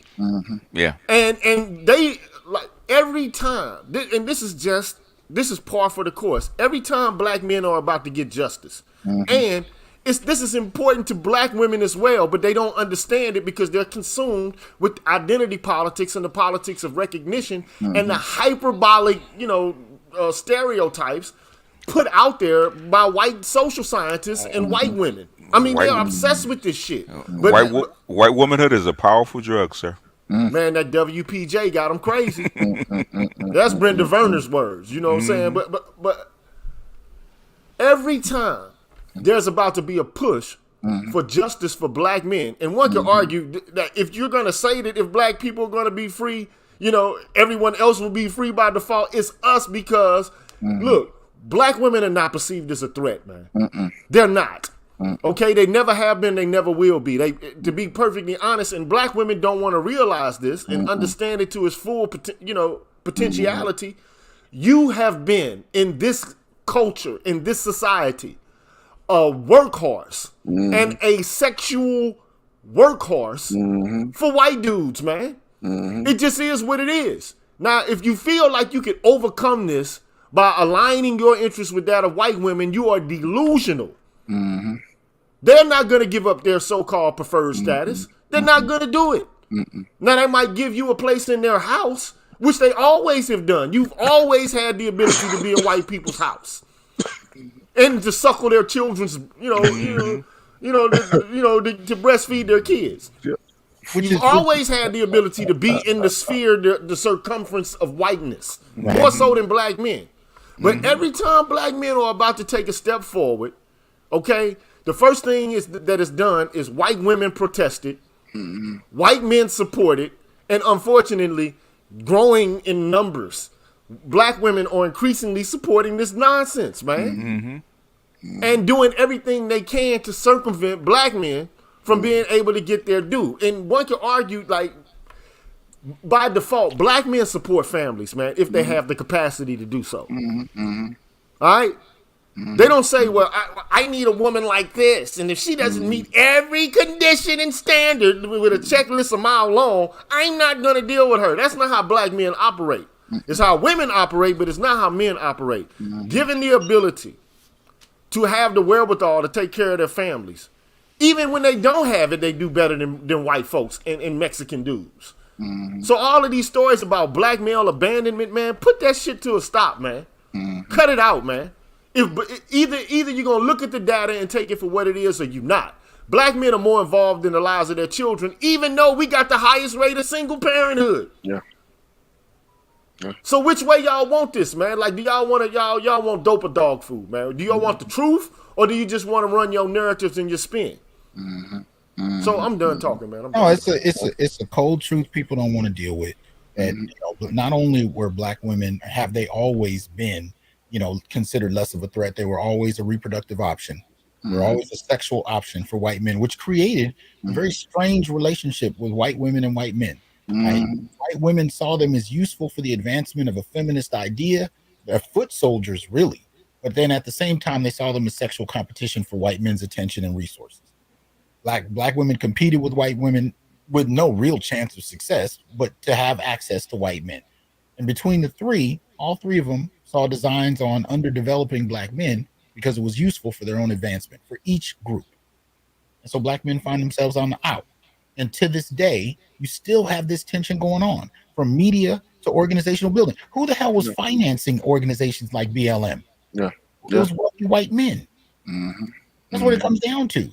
This is one of the reasons we're seeing, it's one of the reasons we're seeing a lot of this media where you're seeing interracial relationships at every turn. I see more than anything, Black women with white men. White men, yep. And it's aspirational in how it's presented. It is what it is. That's where we are. Yeah. And it seems to me the last 10 years, man, has really just exposed how self-interested these women are that we're talking about. It really exposes their true, people talk about female nature all the time, but their true nature, okay, as a political entity that has separated itself from Black men, it sees itself as distinct, apart. Again, I call them aliens. They are aliens. And if anything, the last 10 years, has done that, especially with the crescendo being the 2020 election, and them pushing for Biden, of course, but also Kamala Harris, and what is unfolding right before our very eyes, in terms of the Supreme Court and whatever else is going to happen after that. But what's going to be interesting is 2024. And BGS mentioned the backlash that Obama, Trayvon Martin was a part of the backlash against Obama. Trump was a part of the backlash against Obama. I'm convinced right now what we're seeing right now, even it's beginning. It's right in our face with the refutation of critical race theory and everything that has been married to it. I see it now. I mean, I'm reading stuff about university. There's even in Texas. We're talking about Texas. There's a Texas congressman right now who's trying to eliminate tenure in the state university system in Texas. Okay. On the basis of critical race theory and gender. Look, I talked about this a long time ago. I'm not gonna say I'm prophetic at all. You are. It's okay. But, yeah. But I can see the trends.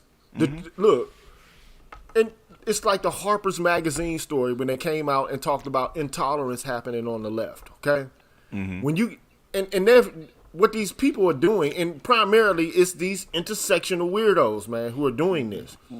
If you push the line too far and you don't allow for an interchange or an exchange of ideas and theory, if you shut what you don't like down just because you don't like it and you name call and you finger point and you mischaracterize and caricaturize other people's positions, then what you end up doing is you work to the converse of what the academy is supposed to be about. Anytime you got, little young gay kids coming into talks that biologists are having that are contrary to their opinions, okay? And saying, chanting and doing sit-ins and die-ins. Look, nobody's killing you people. They're just saying that there's a difference between males and females on a metaphysical, ontological level, okay? A biological level. And the fact that you have women in gender studies departments and there's no teaching of biology in any of them. There's no biology that has to be learned. It's all discursive post-structural theory, post-structural theory. And it's ridiculous, bro. Performance. They think all biology or all human interaction is just performance, has no biological component to it. That's It's all nurture and no nature. And look, we can understand the impact of nurturance, and I don't buy into the concept of performance at all. I mean, not to any great degree, but ultimately, man, these people have become intolerant and they become like incalcitrant.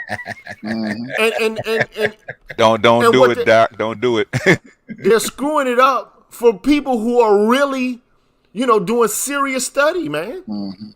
They're screwing it up for the people who are really actually out there being rigorous in terms of the presentation of data and the people who are really erudite.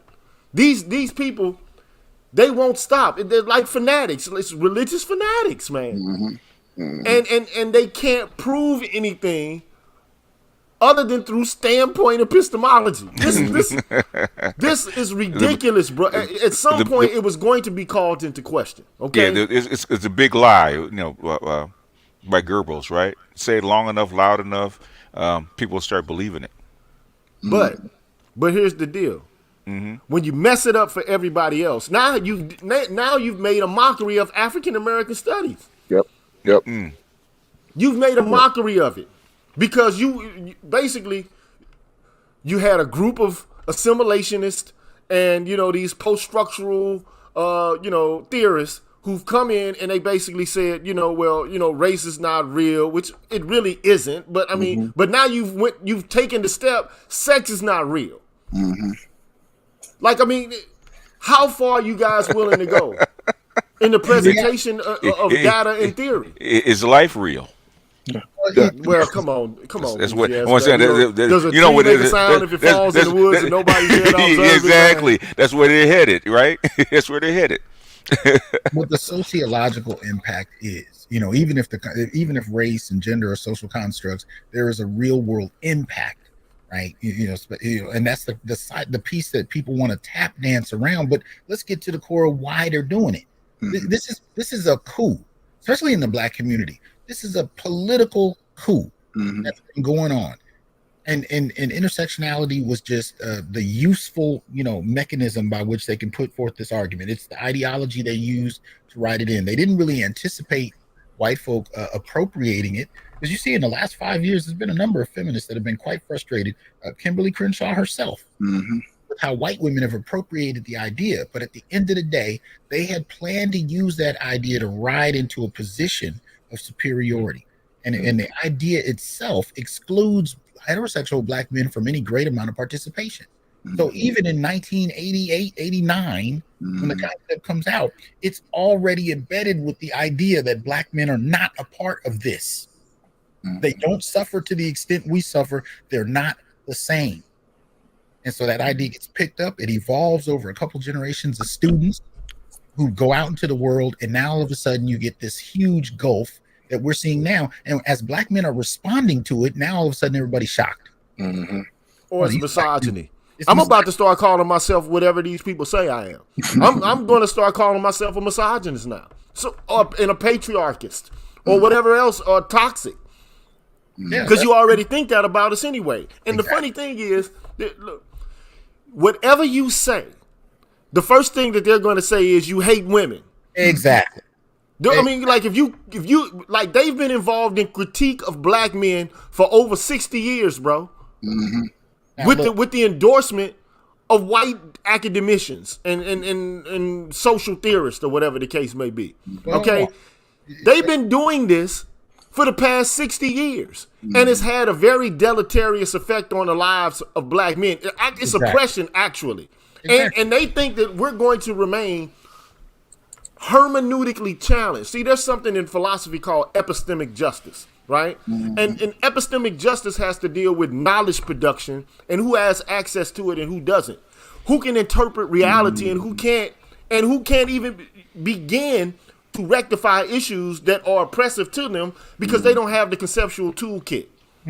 So now the black men are able to push back and to have some sort of expressiveness with doing so. Now to them, it's like you hate us, you want to beat us and kill us. This hyperbolic bullshit needs to stop. But in actuality, what they've done is they've apologized for the incarceration of black men through the state, which they know is already oppressive to us, and the ability for us to be able to have jobs and careers is something that they want to have some sort of stewardship over. This is bullshit, bro.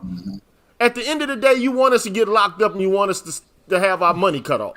You want to neuter us in every way. But then you say it's not oppression, though.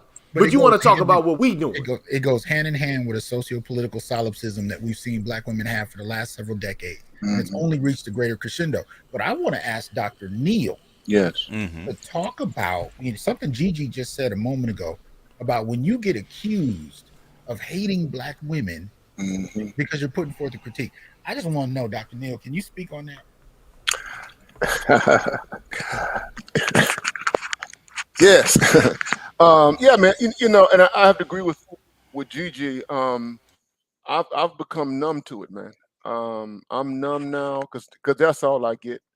I have people responding to my videos, academics, who are basically saying that I'm a misogynist and I hate women. That's the thing. That's the thing. That's number one thing. You hate women. You hate women. You try to hide your misogyny by hiding it behind black women's hatred, of black men. That's that sort of thing. You know what I mean? And it's just, and I realized I have had this even teaching. I remember I taught a course some years ago, and I taught Michelle Wallace's book, Black Macho and the Myth of the Superwoman. And I remember going through that book with my students and stuff like that, and really, and we were reading that in conjunction with the Man Knot. We had some real heated conversations about Black Lives Matter in that particular course, and yeah, and and I had students, they say I was using misogynist. Here's what they said: he's an open misogynist. He's an unapologetic misogynist. That's what they were saying about me, and that sort of thing. And that was a number of years ago. And then it came out in their evaluations. Evaluations, wow. Yeah. And it wasn't a whole bunch of them. It was it's always one or two. Okay. Yeah. Out of a class of 18 people. And so it's always one or two that that do that. And the first time my entire career that ever happened. The first time. And I have taught feminist texts in my courses before. You know what I'm saying? But this time, because it was the moment that we were in with BLM and all the stuff that's been going on, and when we were having, and I was exposing them to black male studies and the critique and what the different perspective. They said there's another perspective that you're not used to. And so the thing is that right now I'm immune to being called a misogynist, a woman hater, and all of that kind of stuff. I'm not even trying to refute it or to get people to think another way. It's not like how sometimes we do with white people, right? Or this is how white people kind of react when you call particular white people racist. Okay, they get very offensive. You know what I mean? And they blow up, or they're overwhelmed with white guilt and shame and stuff like that. You know what I mean? And again, I have to kind of qualify what I'm saying, because I'm not giving making a strict comparison between me and a white person. But the point I'm trying to make is that there's nothing that you can do or say that would get them to think otherwise, particularly if they have been conditioned and programmed to respond to your perspective, your criticisms, as an attack on Black women. So if you critique BLM, like we talk about the fact that they were engaged in this exploitation, that they were hijackers. I call them they were jackers. Okay, Mm. carjackers. I remember grew up in Miami, man. Carjacking was big in the '90s. You know what I'm saying? Negroes would pull up on you and put their pistol on you, and and pull you out the car and get in your car, and they just gone. You know what I mean? And so that's how I see them, and I don't hesitate to say it. That's what it is. It's carjacking. You know what I mean? Or but that comes with them being offended or what have you. Because what happens, what I realize now, is that their estimation of themselves is so high. Their sense of goodness and innocence is on such a level, okay, that they cannot see themselves being culpable in anything that's nefarious. They can't see themselves, all right, in terms of engaging in underhanded stuff, and they can't even acknowledge it. You know what I mean? And so, yeah, again, man, yeah, man, you just get to a point, and even being on YouTube, and even what we're doing now in the manosphere, that has kind of pushed me, you know what I mean, to not even be concerned about those type of labels and everything like that, and just keep it moving, man. You know what I mean? And I think that that's how Black men need to move in this particular moment. Those of us who have a Yeah. critique, a perspective, we just have to, and don't try to persuade people otherwise. Don't try to humanize yourselves. This is the perspective. We thought about this. We didn't just. This is not just some haphazard stuff. We put blood, sweat, and tears into this. No, I completely agree. There was, maybe BGS remembers this, but a couple years ago, was a brother I ran across that actually wrote down all of the major responses that we get from Black feminists and define what they actually meant. Because here's the thing: these kind of deflective, dismissive, shaming tactics that are used in response to the things we're saying they're politically purposeful.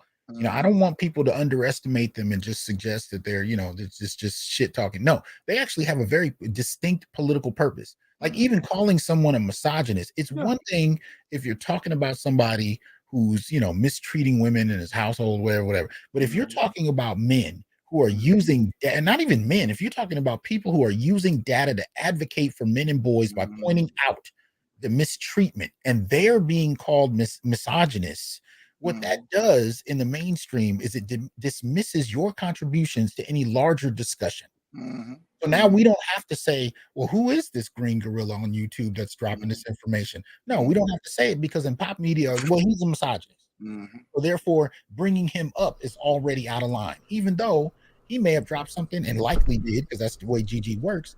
He drops something we need to talk about. But if you can successfully dismiss him from even being brought up because of the term, now it has a political purpose. And that's really what we got to start talking about: the way these terms and gestures and tactics are used politically to keep people out of the discussion. There's a reason that so many people are afraid of various members, in particular of the manosphere, from getting to the mainstream.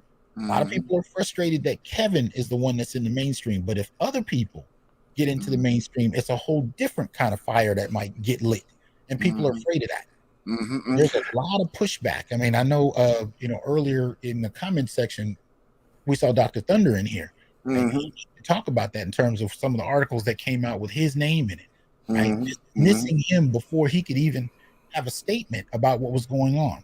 Those are the kind of things. So we just have to call this out for what it is. It's not just a feminist backlash that's rooted in emotionalism. No, it is a strategic political gesture. Keep certain voices out of a larger discussion. I have graduate students around the country that talk about bringing talking points backed up by data into their classrooms, and their teachers losing their damn minds. Yeah. And I think this is why um, the language that we're using, we're talking about misandry, and this is why the man knot is so important, because Mm-hmm. Tommy took that term, okay, and applied it to black men and anti-blackness and everything. So now, I mean, we have it, as they will call us misogynists or sexist or what have you, in order to silence us, in order to censor us. We have language, right? So we talk about misandry, and Mm-hmm. we have a certain definition of what misandry is and what a misandrist is, and so as they use their language, we use this language, and that's Mm-hmm. why my most recent video, even now, man, I am clear. I think that we need to utter out loud that there are women, black women in particular, who hate black men. Mm-hmm. Okay. I think they're saying it. We don't even have to say it anymore. Look at the Yeah. divestiture movement and what they're calling us bullet bags and all kinds of stuff, right? Yeah. I think they're actually saying it out loud, and there's a big movement with women behind that. So Hmm. they're coming out and saying they're saying it worse racist stuff than the KKK is even saying. So we don't have to even pretend like they're not saying it anymore. They're actually coming out loud and admitting it. And here's the catch though. See, Mm-hmm. this is what people like Brittany Cooper need to understand, and Kimberly Crenshaw need to understand. And unfortunately, Bell Hooks is dead, so she can't even speak to it. let's You know, let's dig her up. Let's dig her up. but the point is, these are your stepchildren. Mm-hmm. Yeah. These Yeah. are the products of your work Yep. over the past 60 years. The Mm-hmm. hyperbolic language, Yes. the anti-black misandrist language, Yes, sir. without nuance, Yep. without subtlety, without the presentation of objective data. Mm-hmm. I mean, all created and fabricated by white women. Mm-hmm. Most of this stuff, okay? Because what they do is they quote and cite and refer to Mm-hmm. these women, and most of these women, like for example, Ellen Pence, one of the women who developed like what has become the standard for DV policy in the Mm-hmm. United States. This woman just fabricated this shit, Yeah. like just cooked it up, just invented it through theory, without actual studying the objective conditions on the ground in public health. This is like voodoo science, man. Mm-hmm. Like voodoo medicine. Not to say that there's no value in it to any degree, but I mean, like, come on, man. Like, if you want to deal with public health problems that exist within the black community, you have to do so beyond moral intuitionism. But we're not doing that, man. All we're doing is taking these hyperbolic statements created by women in the academy who have no, like, mostly bourgeois white chicks who have no, centeredness in reality at all, and it becomes like talking points for a new generation of black women, man. Yeah. All over again. New color purple. You know. And here we are right now. Look, I don't care what you do, man. If you want to go ahead and be gay or trans and imagine yourself to be a man and wear dudes' clothes or whatever, fine. I'm good with that. But don't do so at my expense. You know what I'm saying? Like, and this heteronormative bullshit that they got out here, like it's oppressive, like heterosexuality in and of itself is oppression. No, it's normal. It's normal for a reason. It's the only activity that leads to the procreation or the propagation of the human species. Yeah, yeah. Which they have fallen down on, which is why they're getting ready to retract those reproductive rights that they so dearly adhered to, because you're not I'm making enough like, babies. bro, like what we have to accept now is so absurd, and it's based upon the ratiocinations of bourgeois women who really actually are misfit women. Yeah. Okay, like Yeah. if you read Combahee closely, you'll find out that these women knew that they were fucking ugly. They referred to themselves as.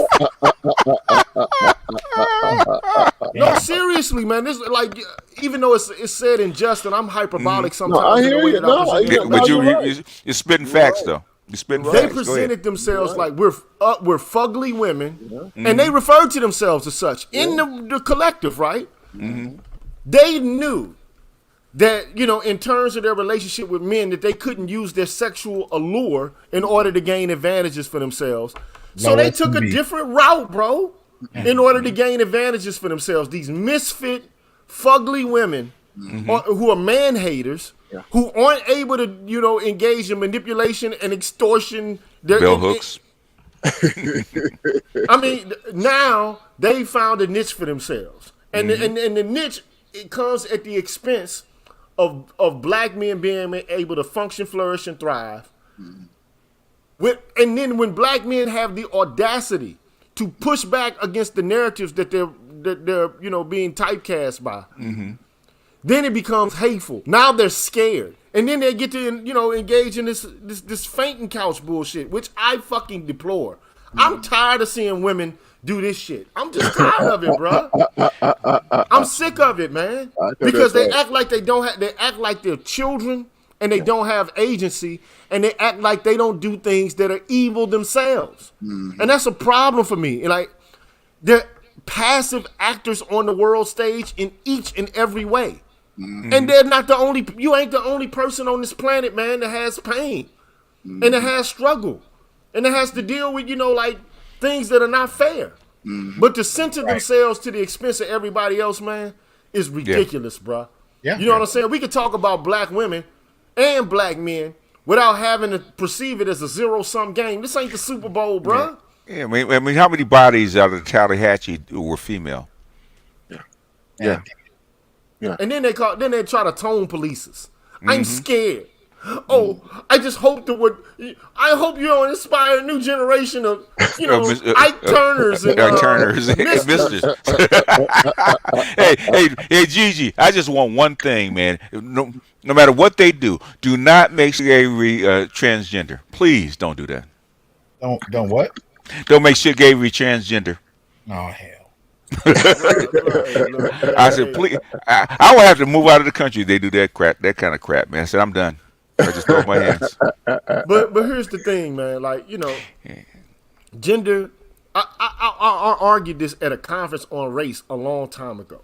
Okay. I said, look, one could argue, like, so basically, you know, this woman, she was a Latino woman, and she was writing an article about, like, why Rachel Dolezal was wrong.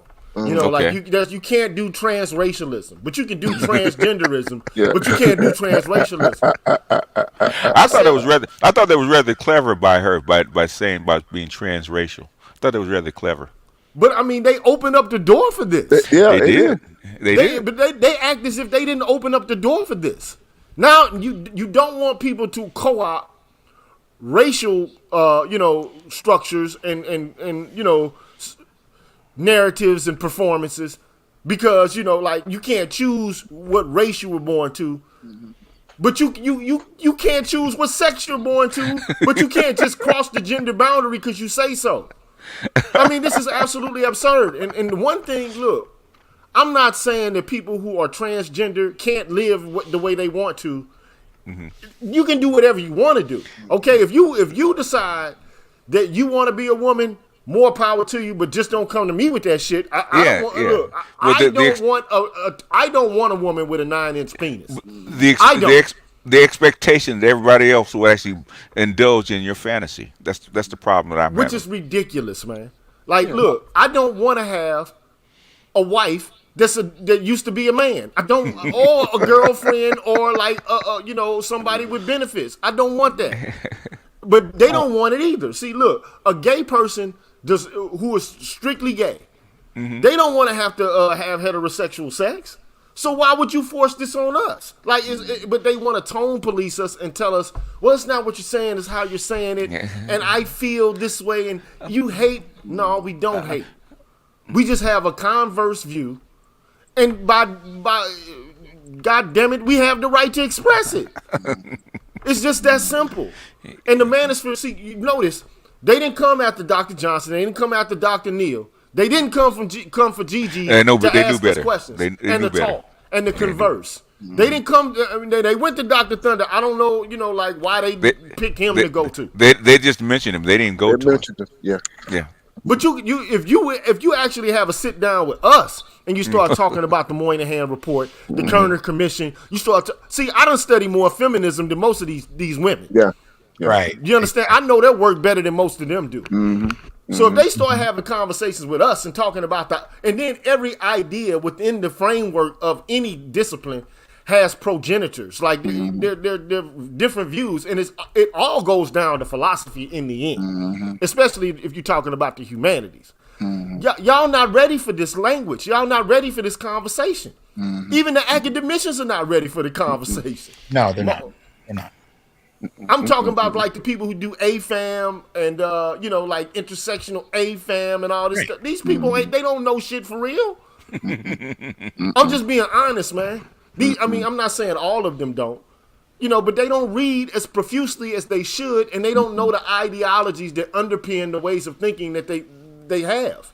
They haven't explored it deeply and robustly, and that's an issue for me, man. And then and then they say don't tone police us, but we gonna tone police you, all based upon our sensibilities and the way we feel and our fear. Yeah. Man, I'm sick. I'm sick of it, man. And they're using shaming tactics to try and control the conversation, but they want to elevate it to law. They want to elevate it to law where they can impose their will legally. But right now it's shaming tactics. So you remember a couple years ago, who was the singer that was being shamed publicly, the black male singer, because he wouldn't go on a date with a trans woman? I can't remember. Oh, that was Genuine. Genuine. Okay. He wouldn't give her a kiss on the show. Man, So they shamed him. come on, man. They shamed him, but they're trying to push that to some kind of legal ground where they can they can impose that on a different level. And so any pushback against it is considered misogynistic, sexist. It's considered all of these things before it even gets out the gate, before even people hear the argument. But that's what they're trying to get to. They're trying to get it to a legal level, and it's being taught as ideology at the university level, because that tends to be the grounding for policy. Use ideology, and if it has enough backing, give it a generation, it can become policy. But what I've observed over the last decade or so, in light of all this, man, and I'm thinking about future generations and how they're going to be able to push this thing forward. The Black Lives, the Three Stooges, they quit the movement, right? These people have demonstrated that they cannot sustain, right, a long-term movement or long-term commitments to bring about the kind of society that they envision through this intersectionality and transgenderism and this radical lesbianism. It means you got to have people who are really committed to follow through. And I don't think that these people are as committed as the opposition. I don't think that they understand what they're going to be dealing with in 2022, and then 2024, and then 2028. Because you got a lot of these folks in Texas, in Florida, in different parts of the country, who are going hard in the paint against these visions. They don't want it. They don't want it. And these disease who are coming along, I don't see them. Disease is very fragile. The disease, they don't have the type of tenacity and stick-to-itiveness needed to push politics. You know what I mean? Joe Biden is what? Damn near 80 years old. You know what I mean? And who is going to be the Democratic nominee? Who they got in the wings? That's a good question. You know what I mean? What What they got? question. Stacey Abrams. They better hope. Man, come on, She man. better hope that. They better hope that she becomes the next governor of Georgia. Okay, because that's going to be her only way of having a foothold into the White House. You know what I mean? Yeah. But they don't have anybody. AOC's too young, and I think Tulsi Gabbard is not ready. So they really don't have anybody. So their only lone hope is the vice president, and she got to get her stuff together. Man, look, I tried to tell people a long time ago, I didn't believe there would be a black male president. I'm actually, still like, but he wasn't really a black president though. Like, let's just be honest. This dude was like, I'm not trying to be ignorant by saying this, man. But It's close as we're gonna get. Let's put it that way. He was cool. He's albino, black in name only, bruh. You know what I'm saying? This dude was raised by a white woman. He was. You understand what I'm saying? And you know, he didn't know his African daddy. He was an immigrant. You know what I'm saying? He didn't have like the full black experience in the United States, so he wasn't dedicated to black people like that. I mean, he had a black wife. You understand what I'm saying? But I mean, politically, like, yeah, politically. But on the real, like, dude, you don't know what America's like for real, like that. I mean, you do to a certain extent because you grew up as a black guy. I mean, you can't avoid your blackness, okay? But you ain't deep down into the blackness for real, especially if you're raised in a white household. You just not, bruh. So at the end of the day, man, a black woman being in the White House, man, being sassy and mammy-ish and shit like that, man. Oh my God. And like, I'm not just gonna be, man. You know how Barack Obama is, how he comports, and you know how he really actually is like more of a white guy than he is a black guy. Comportment and speech. Yeah. Like Jesse Jackson could never have been the president. No. You understand what I'm saying? But Barack could, because he transcends blackness. Yeah, sort of, yeah. But even that language he was using of all, you know, the tide that lifts all ships and that kind of that's nowhere near what Black America needed.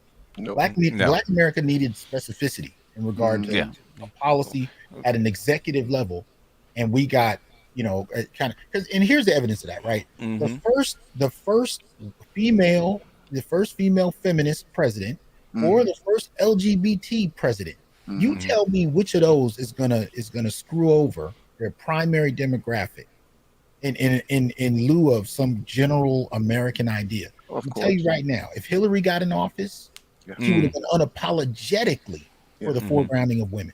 If you got your first LGBT president, they will be unapologetically in advocation for LGBT citizens. We get a black man in a position, and he's talking about a rising tide lifts all ships.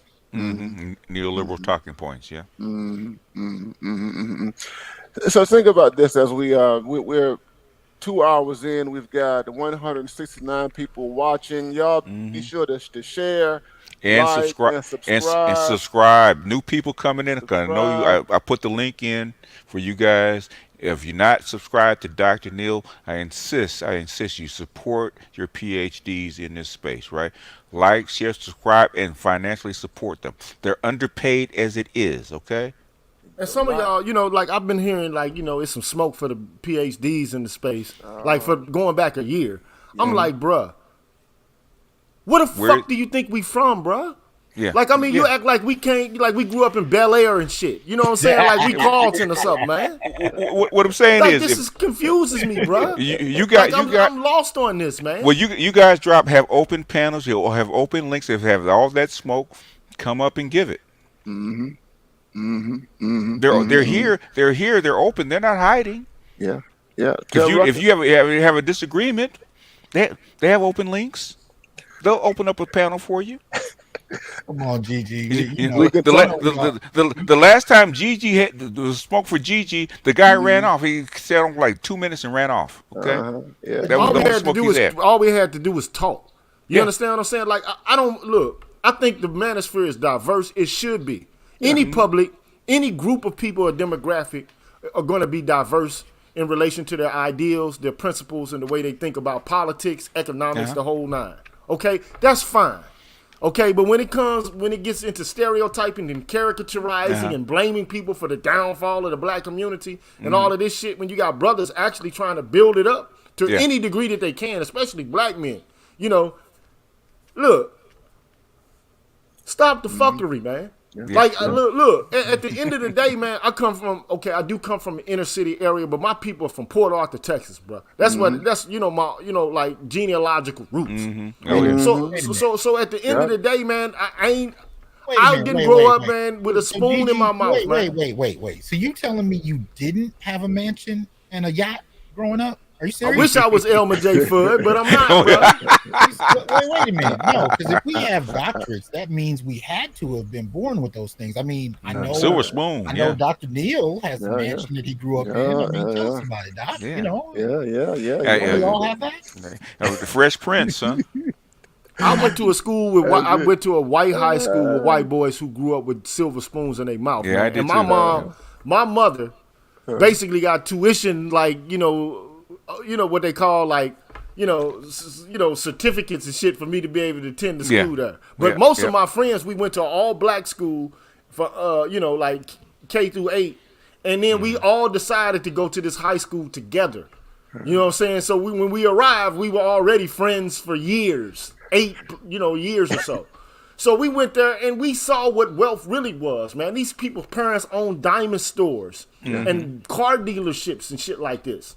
So we know what wealth is, and we know we ain't come from nowhere near it. Nowhere near it, bro. Oh yeah. You I speaking my know. life, sir. I know. So, but the whole point is, man, we deserve the education that we got because it enabled us to be able to decipher the world in ways in which we wouldn't have had we not received it. But I mean, but let's be clear, man. We not like all this educated lame shit, and most of us are not lames either. Yeah. Like I mean, you like this whole idea that if you're educated, you're prototypically some sort of weak ass nerd who can't handle himself in social situations. It's man. complete stupidity, bruh. Stop working with stereotypes your damn self. And I'm also an iron worker. I know how to build bridges, dog. Put rebar in and support concrete, bruh. And do structural iron work and weld the whole nine. I know how to get dirty with my hands. So it ain't like we monolithic, bruh. We not just these dudes who are unapproachable and like affect bourgeois people, man. But you would assume that if the only narratives you got, like if you think the only thing that people in the academy are like is one way, then you confuse. And most of the white folks in the academy, man, are wild as hell. You wouldn't know it if you didn't know them. They'll drink you under the table, snort some coke or some shit, and you would never know it, bro. Most of the black folk I know with advanced degrees have a lot of school loan debt. And I specifically say black folk because even the women that are going to school in higher numbers, they don't come from money either. Most of it, a lot of it is loans. So so this whole idea that somehow having a degree means you come from some elite kind of background, it doesn't make any damn sense whatsoever.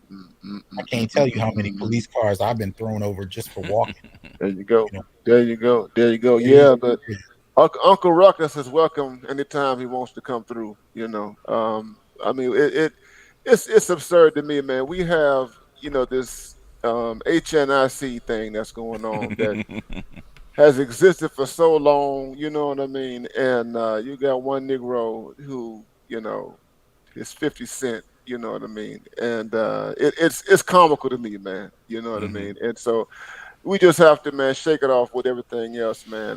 We are here to educate black men and to overcome all the stuff that we've been dealing with and attack these problems, man. And people to understand that education is something that we do take serious, man. You know what I mean? I mean, we have studied and we take pride in our investments and everything like that, and so we're not going to we're not going to disown or disavow these investments, and we share out of our love for black men. That's the reason why we're here.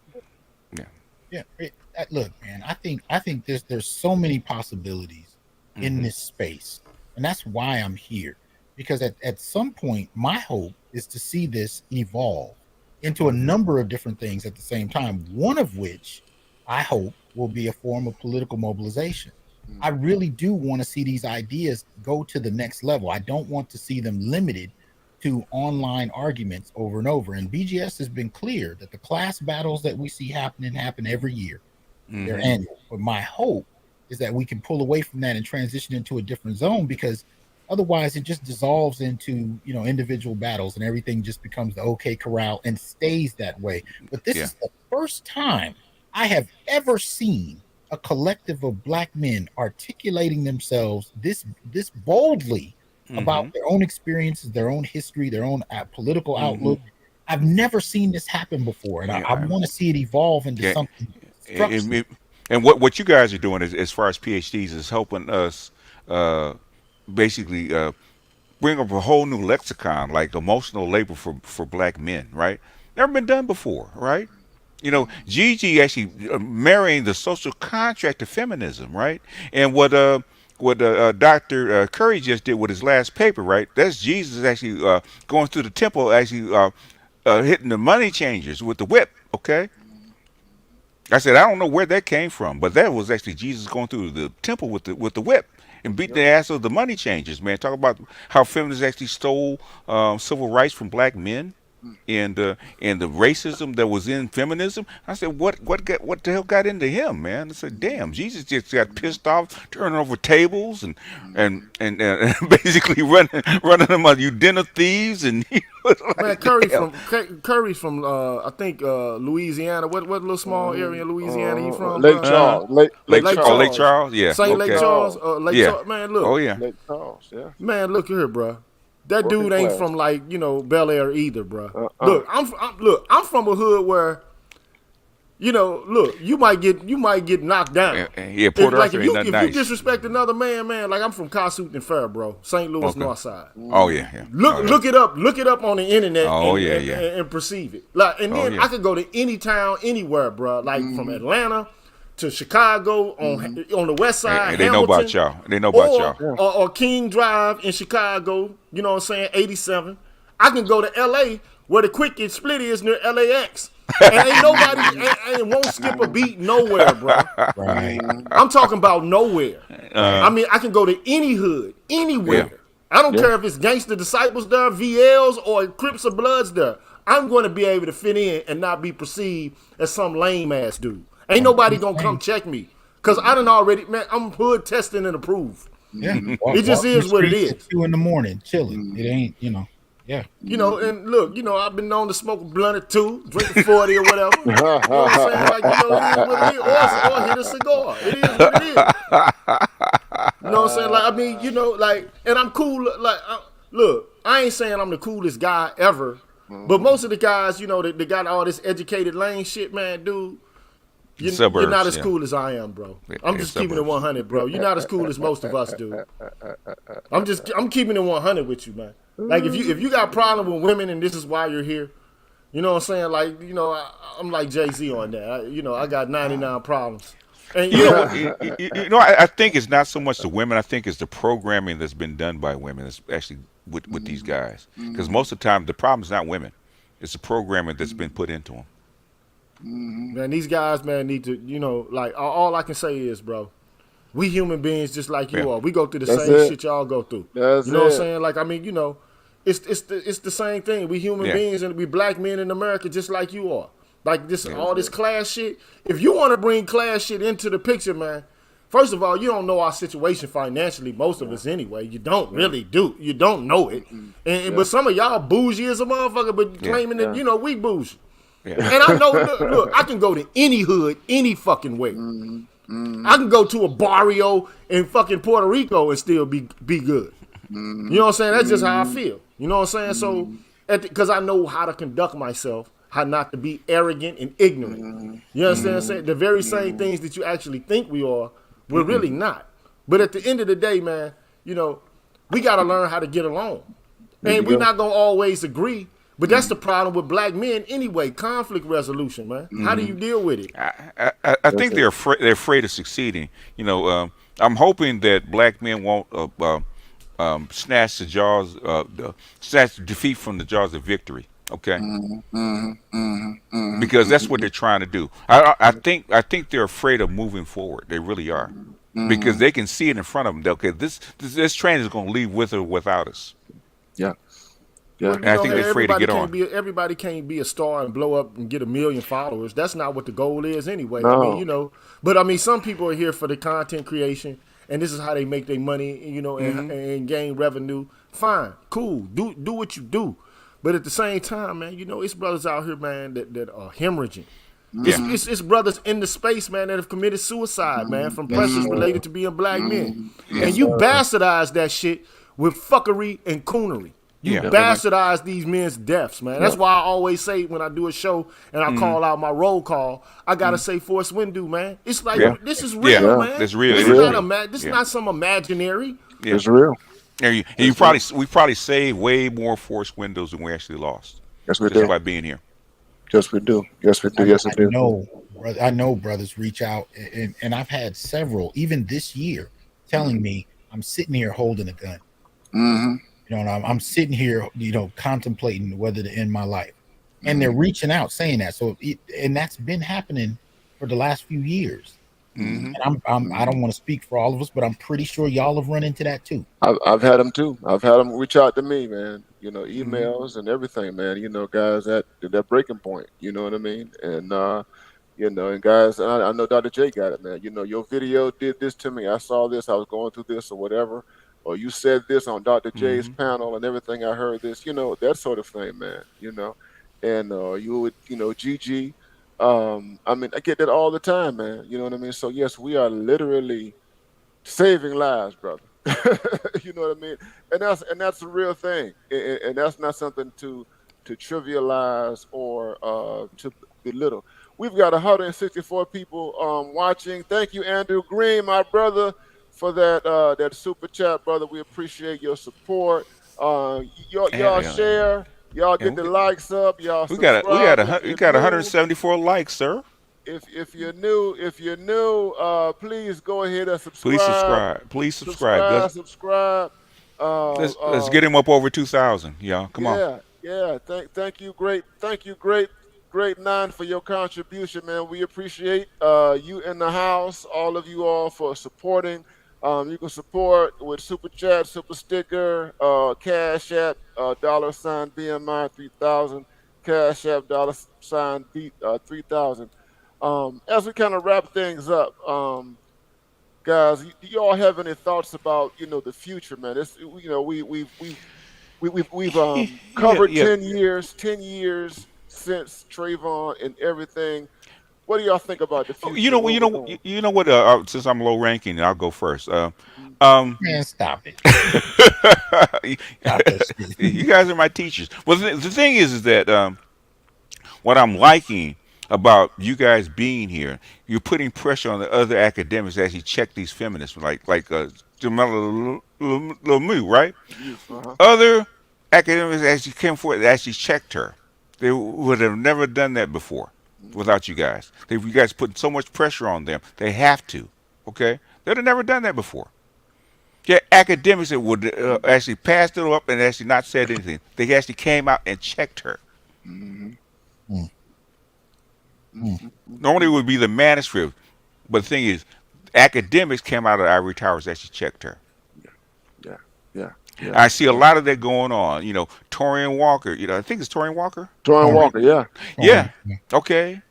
He's been on BNC. He's actually making his push. Okay, you yeah. have a lot of these people actually starting to do the work and actually being Mhm. noticed because they have to Mhm. counter this Kevin Samuels, Black Manosphere, and these rogue PhDs are out here on the Mhm. wall, man, sniping people. Okay. That's right. Okay, That's right. okay, yeah, and more joining all the time, recruiting others because I Mhm. hear Dr. Thunder, I hear other people saying that the students are actually know the names of the people in the manosphere, and that's Mhm. dangerous to them. Mhm. And but you know It what? really is. Go ahead, Gigi. My closing thoughts are the information is there. We have Mm-hmm. perspectives and we have a right to express those perspectives just Mhm. as much as any other Yep. person in the so-called liberal Yes, sir. democratic society. Yeah. Yes, sir. Mm-hmm. Yep. Now, the idea of guilting and shaming us out of being able to express ourselves, whether it be through anger, satire, irony, or comedy, whatever way we want to be able to present our thoughts and our ideas, Mm-hmm. we should be able to have the capacity to do it. And we shouldn't be relegated to abusers because we have viewpoints that are contrary to those of the people who are basically sitting comfortable and pretty within the confines of the academy, corporations, or whatever. You know, Mm-hmm. this woke mob bullshit, it ain't going, it's not sustainable. I'm telling you right now, look, I know I ain't been here for a minute, but I'm about to hit them hard again. You know what I'm saying? I'm Yeah. just, huh? Yeah.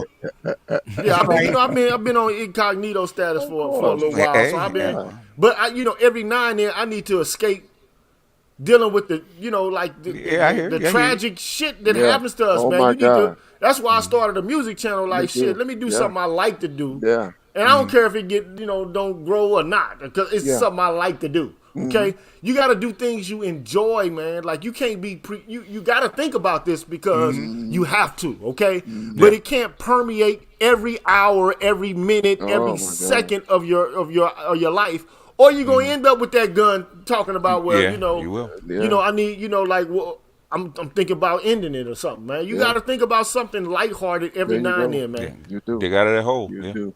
You do. Yeah, You do. real You do. talk. You do. Abraham T, thank you for that super chat, man. We Oh, we are okay. we are here to enlighten all the brothers. Thank you so much for that, and thank you, Ray Reynolds. Oh, Also, BGS tax. All right. that's that BGS tax right there. Mm. Bobby Hoyt, we thank you for your $10 cash app, Mr. Bobby Hoyt, and Jamon McLaren again. We thank you for your $5 cash app. We all thank you guys for all your support. Dr. J, do you have any closing thoughts about where the future and where you see things, man, in light of like 10 years Man, of black male struggle, you know? absolutely. What I really, especially at the beginning, was trying to say is the way I encapsulate and describe the last 10 years is really a political and a social exclusion that's been taking place with black men. Black males have been socially and politically excluded from within the black community. It's already been happening in the larger mainstream, but most particularly within the black community. And what I'd like to see going forward is black men take this conversation, take this space, and use it to mobilize in a way that we've not seen before. And you know what? Mobilize in a way that suits our reality. I was saying this 10 years ago. Because remember when BLM was kicking off, a lot of people were saying, well, how come black men don't show up at these protests? Black Mhm. men don't show up. They're cowards. They're not as brave as and the women were saying this. And Mhm. Mm-hmm. I tried to raise the issue that maybe black men protest differently. They do. Maybe they protest differently because when we show up, and this is an argument I had with a BLM founder in a given city. She and I argued back and forth about this, and she was saying, well, black men are too scared to show up. I said, no. If you notice, every major protest that's happened, when black men showed up in equal numbers as black women, the police showed up in riot gear. Mhm. I said every time there was a protest where it was Mhm. predominantly women, the police didn't even bother to show. When Yep. men came out, even if they were doing nothing more than holding signs and marching alongside women, police showed up in riot gear. I said maybe the reason we don't protest the same way is that there's been a radical shift in the criminalization of Mhm. protest, but Mhm. mainly as it pertains to men. And so, in that Mhm. regard, when I see black men coaching, when I see black men setting up boys programs, when I see black men on YouTube using their channels to uplift other black men, that to me is activism. But it's a specific activism shaped around the realities of black male life. And I want to see that evolve into whatever it needs to by our decision, not by anybody else shaming or telling us what they think we should be doing. Fuck that. I want to hear us, I want to see what we develop in Mhm. regard to what we need based on our own ideas because it's past time. For the Mhm. last number of decades, we've defined our very presence, our very role, our very participation in society and the black community around what other demographics need within our community because we all grew up Mhm. with a certain idea of blackness. Mhm. But what we're Mhm. finding is there's a large contingency in the black community that has abandoned the Mhm. idea of blackness as it's been Mm. practiced in the Mm. 60s and 70s. And many of Mhm. us don't want to come to grips with that, Yeah. trying to hold on to old ideas. But when we look at what's been happening amongst some of these newer groups that have been Yeah. evolving their ideology over the Yeah. decades, Yeah. they are absconding from blackness and leaving us with Mhm. a bag. And so black men are starting to respond, and people are condemning the black male response while sidestepping what black Mhm. men are responding to. They're Mhm. responding to the alienation, the social, the intimate, the Mhm. political alienation, even the academic Mhm. alienation of black men and boys from the Mhm. discourse. And so I want to see us be able to take the space we're in and use it to mobilize for black men and boys Mhm. Mhm. unapologetically. No, no, absolutely, absolutely, and that's what we are doing. Thank you, Mr. Blue Collar, for that BGS hacks. The BGS taxes are coming in, boy. I tell you. Uh, there it is. We got Cyan God God one, his $2 super chat on that BGS tax. We got it here, and KP, thank you, sir. KP uh, from KS5 brothers. We thank you for that. Um, listen, folks, this it's been a great conversation that we've had talking about Trayvon Martin 10 years later. There are so much more to unpack, but this is not going anywhere, man, because the last 10 years I'm seeing, I picked up New York Magazine. They did a retrospective of the last 10 years not too long ago. And hell, I'm writing about this stuff right now, man, for my forthcoming book. But this is not the end, and I think that we've learned a lot over the last 10 years about where we are. I think black men have more clarity now than ever in Mm, terms of our real position here in America, in our relationship, our relationship with those alien forces, um, that look like us, okay, and as well as white society, liberalism, and everything, in between. And so we have more clarity, I'm happy that our space is growing. People are listening, just as BGS said, and we are pushing the envelope. Where black male voices mm-hmm. are concerned. And as BGS, thank you for that, Roger Report. As BGS said, that this manosphere, this black manosphere, simply is intended to give black men a voice. Mm-hmm. Yeah. And that voice articulates itself in a plethora of ways, you know what I Yeah. mean? But Yeah. the most important thing is for us to have a voice. Mm-hmm. And the most silenced black voices, black male voices, is actually in the academy. Yeah, Believe it or not. yeah, yeah. Okay. You know, and Absolutely. they're the ones that probably need it most. Actually Absolutely. free them to actually say what they need to say because they can't. You know. Absolutely. I heard Dr. Absolutely. Thunder say the exact same thing. They said, "I know. I read the room when I walk in. Know what I can say, what I can't say." Hmm. But Hmm. hopefully, if we continue to say what we got to say, Mm-hmm. it'll allow other people to say what they want to say Mm-hmm. and what they have to Hmm. say without Hmm. fear. But I mean, there's always, the response. Like one time I was reading a paper on hip hop at a conference, and one of the black feminists in the audience was like, "Well, why don't you give any attention to black women?" And my response was because I'm a black man and the person who is political, and if it's okay for you to talk about your issues and Uh-oh. what you got going on There you and your go. Uh-oh. standpoint, then it's Mm-hmm. also it's appropriate for me to talk about my understanding. I mean, Uh, you got to hit them with their own rhetoric, Oh, man. wait, wait, Jujitsu, wait, wait. I gotta jujitsu, hear huh? this. What was the Jujitsu. response? I gotta hear the She response. couldn't do. If I know your shit just like you know it, or better than you do, then you have to be Quick, quiet. quick, Mhm, chirp, chirp, chirp, I mean, mhm. chirp. all the white people were there.